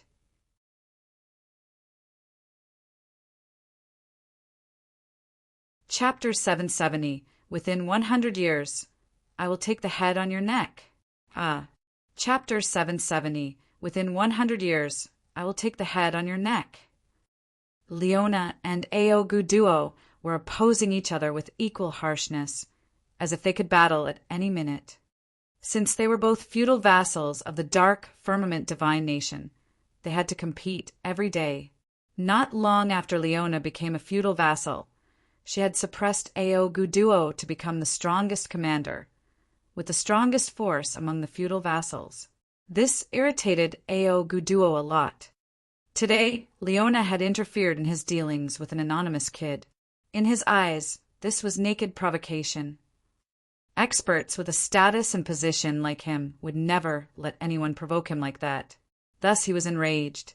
He would take Leona to make everyone understand that he was the top feudal vassal of the dark, firmament, divine nation.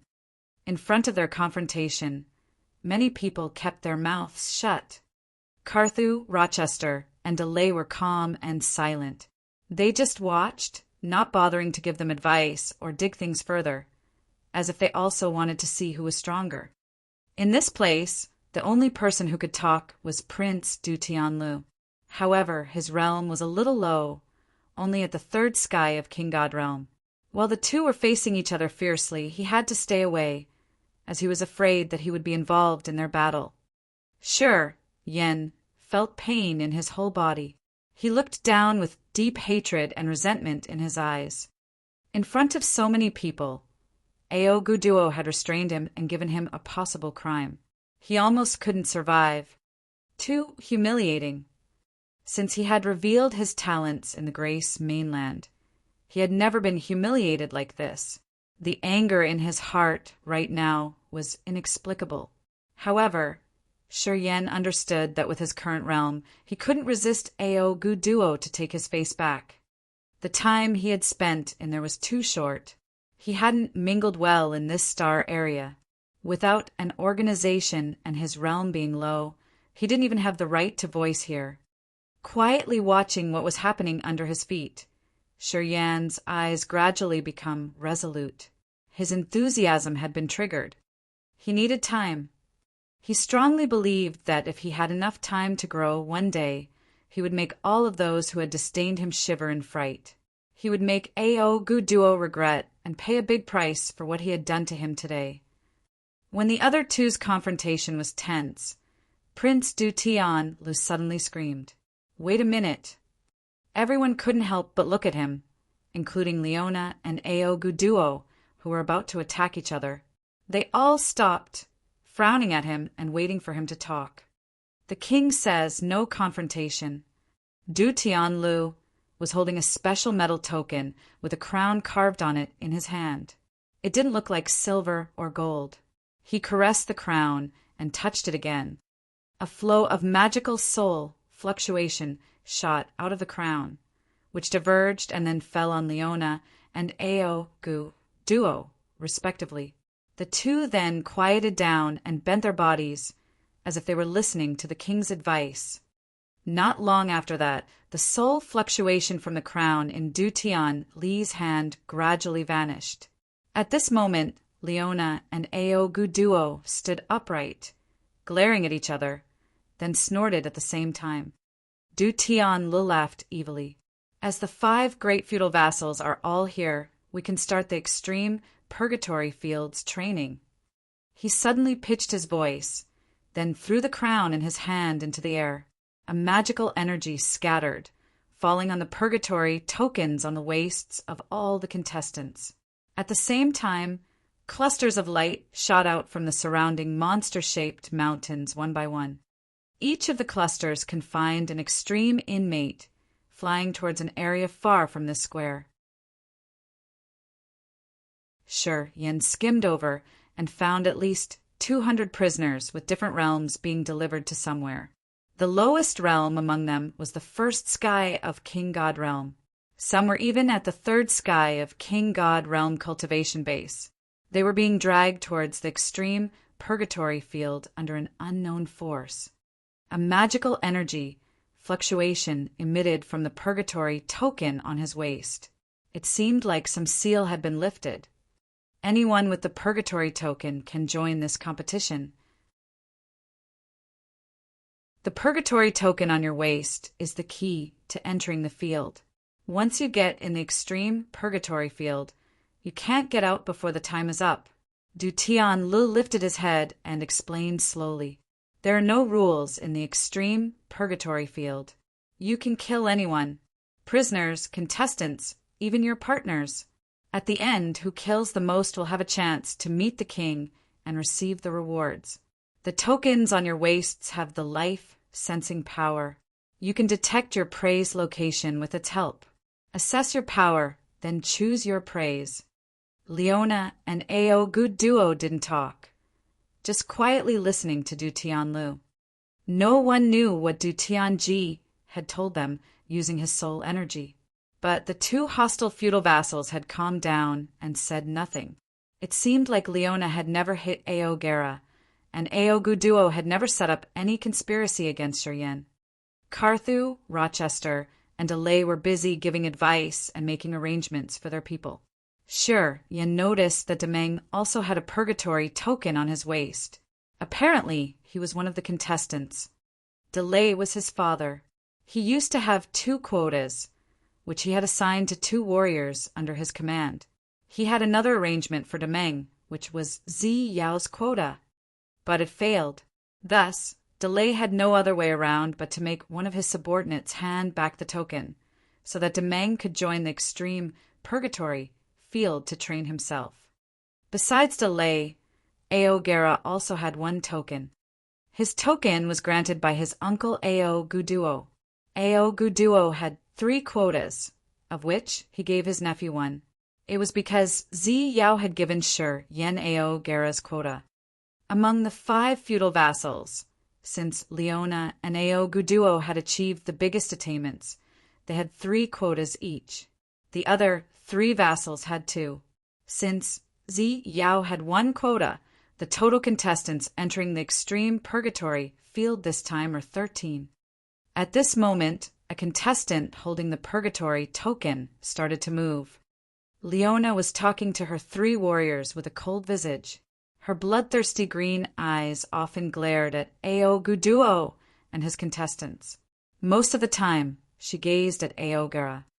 She seemed to instruct her warriors to kill Ao Gera and the other 2 warriors of Ao Guduo's team in the extreme purgatory field. Ao Guduo was grinning fiendishly, as he didn't show that his team was weaker than her team. Apparently, he had the same thought as Leona, that they would compete again in the extreme purgatory field. Shiryen, let's go. Tai Mu laughed, then left Carthu together with Yalin, waving at him. Shiryen curled his lips into a smile, walking towards Tai Mu and Yalin. However, he didn't hasten to leave just yet. Quite the contrary, he paused, looking at Ao Guduo and Ao Gera over there. He pondered, then said calmly, Master Ao Guduo, all the humiliation I had to bear today, I will give it back to you 10 times in the future. Ao Guduo sneered disdainfully. With just you? What are you? Haha, kid, basically, you won't get out of the extreme purgatory field alive. Shiryen was calm, pointing at the sky and talking faintly. I, Shiryen, swear that within 100 years, I will take the head on your neck, Ao Guduo. Otherwise, within 100 years, I will kill myself on the spot. Everybody was shaken, looking at him disbelievingly. Their eyes showed that what they just heard was unbelievable. 100 years was just a short period for a true God Realm warrior to break through the King God Realm. Many people couldn't enter the original God Realm, no matter how hard they had tried during their whole life. And Ao Guduo was at the second sky of original God Realm. Did Yen lose his mind when he made his pledge? Ao Guduo laughed as he was crazy. Good, good. I want to see if you can even live for 100 years or not. Ha ha ha. Yen wasn't affected. He pointed at Ao Gera, talking as if no one else was surrounding him. I'll kill you in the extreme purgatory field, if you dare get in there. Everybody looked at him dazedly, as if he were an insane person. He was only at the true God Realm. Among the contestants, his realm was the lowest, and Ao Gera was at the second sky of King God Realm, a famous young expert. Today, in front of the 5 great feudal vassals and Prince Du Tianlu, Shiryen said that he wanted to kill Ao Gera in the extreme purgatory field. Was it a funny joke? Killing Ao Guduo within 100 years, killing Ao Gera in the extreme purgatory field. His rampancy and arrogance had stunned people. They all looked at him with odd faces, as they thought that this young man was quite crazy and funny. However, they couldn't smile on seeing his resolute countenance. Apparently, he wasn't just joking. Although he had no tremendous aura on his body, the impression he gave the others wasn't ordinary. "I'll wait for you there." Aogera's eyes became dark and sinister. "If you dare to find me, Sir Aoguduo, please try to restrain your sorrow and go with the flow to prepare a good coffin for your nephew." Shiryen smiled and chinned up, then walked away. He passed by Yalin and Tai Mu, who were petrified, heading towards the extreme purgatory field. Aoguduo put on a cold face while his eyes were flared up with fire. He continually sneered, "Aogera, if you can't torture that kid to death in the extreme purgatory field, I don't have a nephew like you." "Don't worry, uncle. I'll make him taste all the pains and sorrows of this world. I will use the fantasy stone to record the scene of his demise. You can save it and watch later," Aogera said deliberately and arrogantly. "Go. I'm waiting for your good news." Aoguduo waved his hand. Aogera and the other two warriors bent to say goodbye, then flew up in Shiryen's direction. "Aoguduo, want to bet with me?" Leona said, "I'm going to use the next life star to bet with you. I bet that your nephew will die and Shiryen will survive." Carthu, DeLay, Rochester, and Du Tianlu were baffled. They disbelievingly looked at the infamous woman, whose brutal reputation had been spread wide. They had no idea why she favored Shiryen that much. Did she just simply want to compete with Aoguduo?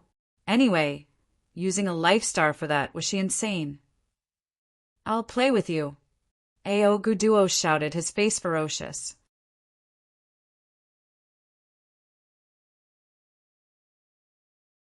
Chapter 771, Leaving Alone. Chapter 771, Leaving Alone. Sure, Yen didn't know that Leona had used him to make a big bet with Aoguduo.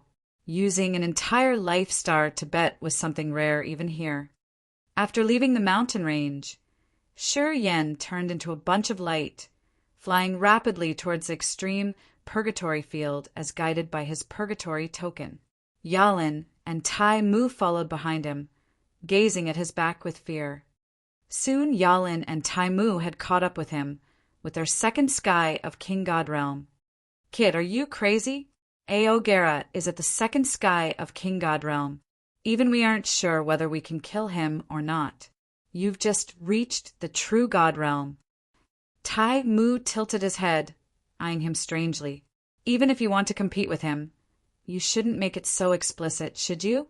It isn't different from asking Aogera to kill you in the extreme purgatory field, is it?" Shiryen frowned, talking in a low tone. "I believe that I can make Aogera not be able to leave the extreme purgatory field alive." He had his confidence, after all. Taking Aoguduo's head within 100 years. You do have the guts. Yalin appraised him, shaking her head disbelievingly. "No need to mention you. In the entire dark firmament divine nation, besides our king, I don't know who can say those words like you. Even Madame Leona doesn't have such confidence." This was something Yalin just couldn't believe.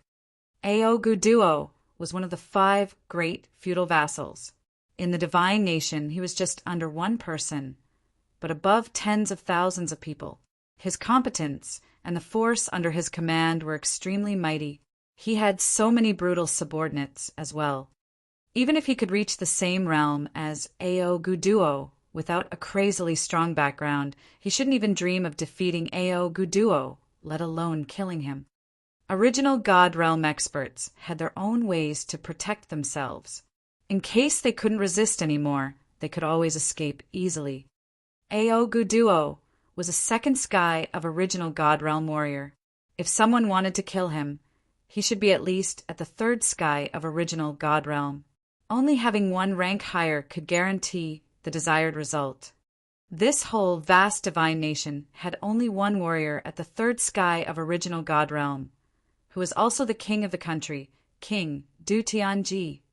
The number of experts who were at the third sky of original God realm cultivation base in the entire Raging Flame Star area could be counted with one's fingers. Each of them was the tyrant of an area or the freaky hermits, about whom no one knew whether they were still alive or not. Compared to such existences, Shiryen at the true God realm was just a tiny ant. The high sky in front of him still hid so many unknown dangers. Saying that he could kill Ao Guduo within 100 years wasn't arrogant. It was idiotic. Thus, no matter how high Yalin had evaluated Shiryen, she didn't think that he had any basis for his haughty words. She thought he was mad at Ao Guduo, so he spoke up idiotically. Hearing Yalin, Tai Mu beamed a forced smile while shaking his head. Although he didn't mock the other, his attitude and countenance were saying that he totally agreed with Yalin. He didn't believe that Shiryen could fulfill his pledge. Shiryen didn't explain further, just accelerating towards the extreme purgatory filled with cold eyes and a composed visage. Groups of prisoners were driven by some unknown force and moved into the extreme purgatory field. From time to time, a bunch of light darted by Shiryen, Yalin, and Tai Mu. They all headed to a different side of the extreme purgatory field. The extreme purgatory field was a vast place, situated on half of the purgatory star. Dangers hid in the mountains, lakes, and immense forests in this area. Through Yalin and Tai Mu, Shiryen got to know that highly authorized staff had created the barriers, formations, and restrictions in this area. They said that the extreme purgatory field was a magical formation in itself, which had snatched the control of nature. With the additional barriers and restrictions, it became one of the most dangerous areas in the dark firmament divine nation. Even without competition and the villains of the Raging Flame Star area, warriors entering this area would encounter a lot of dangers. They had to be cautious about countering the man-made traps. This area had so many terrifying places, which were much harsher than even the cold, dark outer space. Anyway, the most dangerous place often hid the best fortunate encounters. The extreme purgatory field was a place like that. The purgatory token in his hand flashed suddenly as Shiryen turned into a bunch of light, which was then dragged into an ash-gray halo instantly. When his body appeared in that place, his soul altar was shaken hard. A light of surprise flashed in his eyes as he beamed a happy smile. The rumor was true. Staying in this place, Shiryen didn't use any bit of his energy to comprehend the star, space, or death and life power Upanishads, but he still felt so sensitive to them. The extreme purgatory field seemed to have an invisible energy that couldn't be seen or sensed by naked eyes and soul. In this place circled by that miraculous energy, any warrior could gain a deeper understanding of his own power Upanishad. Holding his breath and concentrating, Shiryen instinctively let his soul sink into the power Upanishad tier in his soul altar. The three powers Upanishad rippled with miraculous energy fluctuations. This kind of a fluctuation could resonate with some energy in the extreme purgatory field. Shortly, his sensibility of space, star, death, and life powers Upanishad was connected. He instantly felt like he was sinking in the center of the magnetic exploding space, where space power twisted wildly. The death and life intent domain proactively overflowed without the soul to guide them. In this moment, he felt like he had gotten back to the solar star exploding fragment field, where he had used the death and life power Upanishad to heal Xiao. Although he couldn't see the sun, moon, or stars in the gray sky of this area, his star martial spirit was working miraculously. Sure, Yin concentrated on sensing more, sending his soul to the star martial spirit. He felt like he was taking a trip to the immense starry sky, and was sensitive enough to feel the trajectory of each star. In this marvelous place, Shiryen didn't think about anything else. He just closed his eyes and felt. He found that he could approach his power Upanishad endlessly. He could visualize the most mysterious changes of the heaven and earth. If he could quiet down and comprehend, the benefit it could bring to his realm would be immeasurable. Swoosh, swoosh. Two silhouettes landed next to him. Shiryen turned around and found Yalin and Taimu. Those two warriors under Karthu's command stood next to him and squinted, their faces passionate. Just like him, they closed their eyes and silently comprehended their powers. Such a magical place. The rumor's true. If we can cultivate here forever, our understanding of the realm would be formidably profound. Oh, I don't want to leave this place ever. Tai Mu laughed with a happy countenance. Thank you, Master Karthu. He gave us his quotas. If I can survive this extreme purgatory field, I think I will absolutely break through to the third sky of King God Realm. Good thought, anyway, Yalin snorted. Don't you know that the extreme purgatory field will open once every 50 years? Every time it opens, it lasts only for 3 years.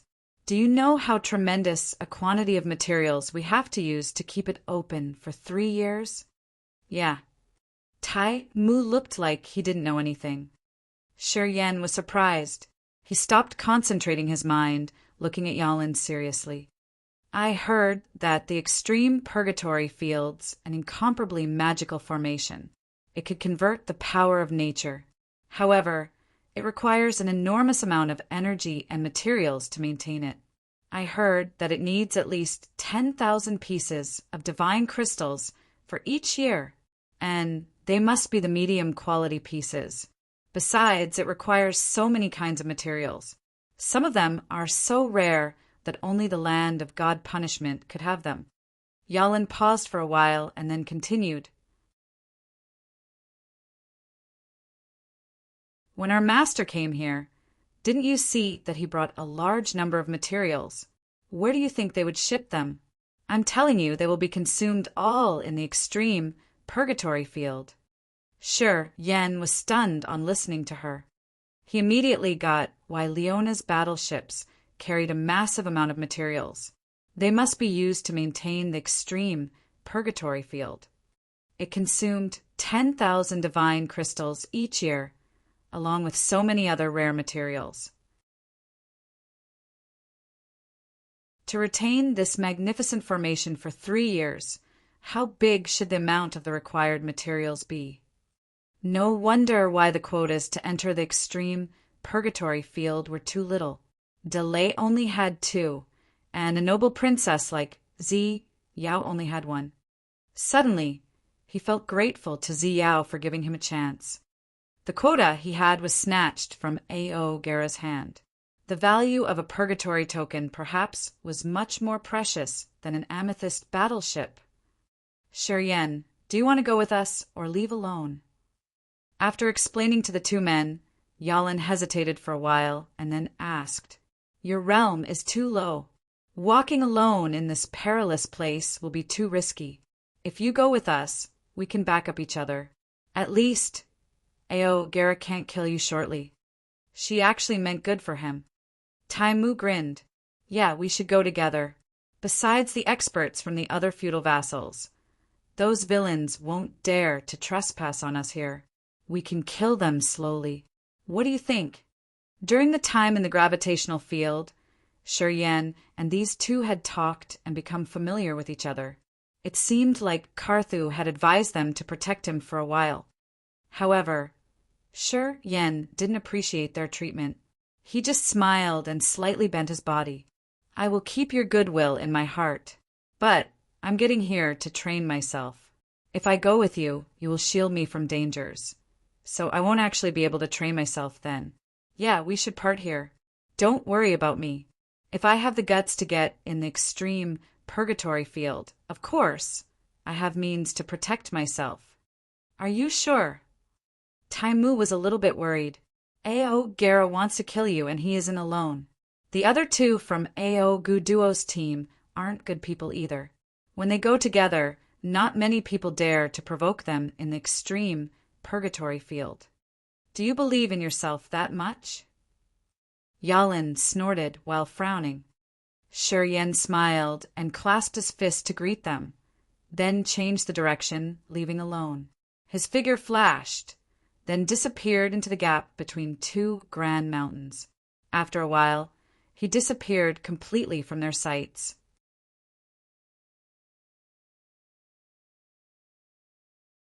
Chapter 772. Seek Battle.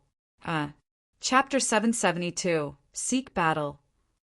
Inside the extreme purgatory field, Yalin and Tai Mu knitted their brows tightly, looking in the general direction where Shi Yan had left. They contemplated for a while. Master asked us to notice and see if he has any mysteries. Turns out our master has wronged him.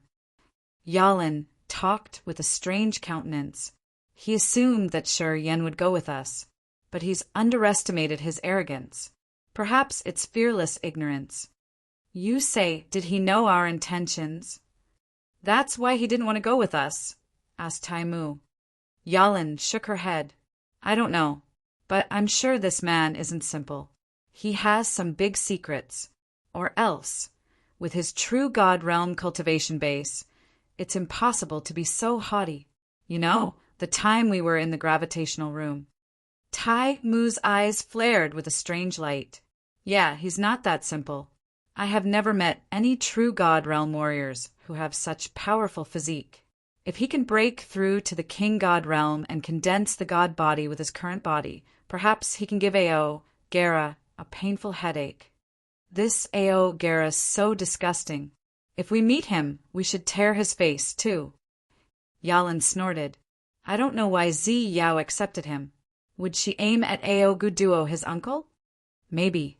Being princes and princesses, they have their special concerns. No one could read the king's mind. It seems he would let his children fight against each other until someone dies. Then he will choose his heir, the one who can suppress all of his or her siblings with great talents. In his eyes, perhaps only a character like that could bring the divine nation to a more prosperous future. Tai Mu shook his head, sighing. Under his tacit agreement, princes and princesses are trying to gather forces to subdue the others. I don't know if this kind of competition is good or bad. I think Shi Yan won't have a good ending. I heard Prince Du Feng went missing. Princess Zi Yao is a woman. In the divine nation, we've never had a ruling queen. Princess Zi Yao's future will be troublesome. Yalin was a little discontented with the divine nation's gender discrimination. We're just normal citizens. We can't control that much. I just hope that our master would make a right decision. Or else, we're also involved. Tai Mu beamed a forced smile. Yalin didn't talk more. They prepared for a while, sending the soul consciousness to the token to sense. Then, they left in the opposite direction to Shi Yan. The extreme purgatory field was extremely vast with endless rivers, mountain ranges, big lakes, and forest with luxuriant floras. Shi Yan strolled aimlessly in the dark forest with 100-meter diameter trees. He had sent his soul consciousness into the purgatory token to sense. The extreme purgatory field was said to be a great formation of the ancient time. In this place, soul consciousness was limited. Even his soul consciousness, added with space power, seemed to be restrained by some invisible power. Shi Yan could only feel the living beings within 1 mile around. His soul consciousness wasn't as good as the purgatory token in this area. Each participant had a purgatory token, which they could use to sense the living energy of creatures around within the scale of 5 miles.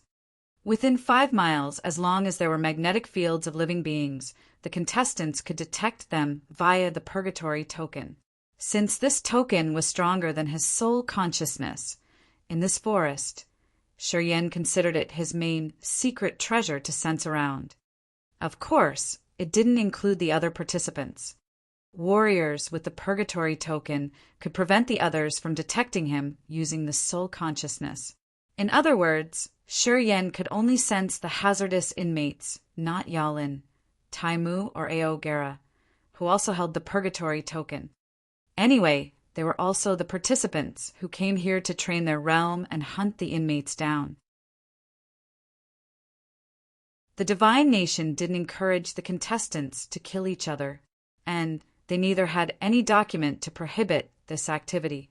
In case they met their enemies in the extreme purgatory field and wanted to kill the others, the divine nation wouldn't care about that. The winner will get the throne. It's always been the principle of the divine nation. Because of bloody competitions, the divine nation had earned their today's attainment. Each of them had kept the smell of blood and fighting desire in their hearts, so as they could resist and battle against the 9-star Chamber of Commerce or the Underworld League. A flow of soul consciousness was sent into the purgatory token, creating an invisible connection with his soul. Sure, Yen sauntered in the vast forest. He hadn't detected any commotions of the prisoners. Prisoners put into the extreme purgatory field were all at the king god realm, from the first sky to the third sky. There were several hundred of them in this place. However, the extreme purgatory field was endlessly vast. It wasn't easy to meet several hundred people scattering in this area. Sure, Yen didn't hasten. The soul consciousness he had sent into the purgatory token was still sensing for living beings within 5 miles around. At the same time, he had released his soul consciousness to sense the commotions around him. His soul consciousness was special with the support of space power. As long as a tiny energy movement was made, he would get it immediately.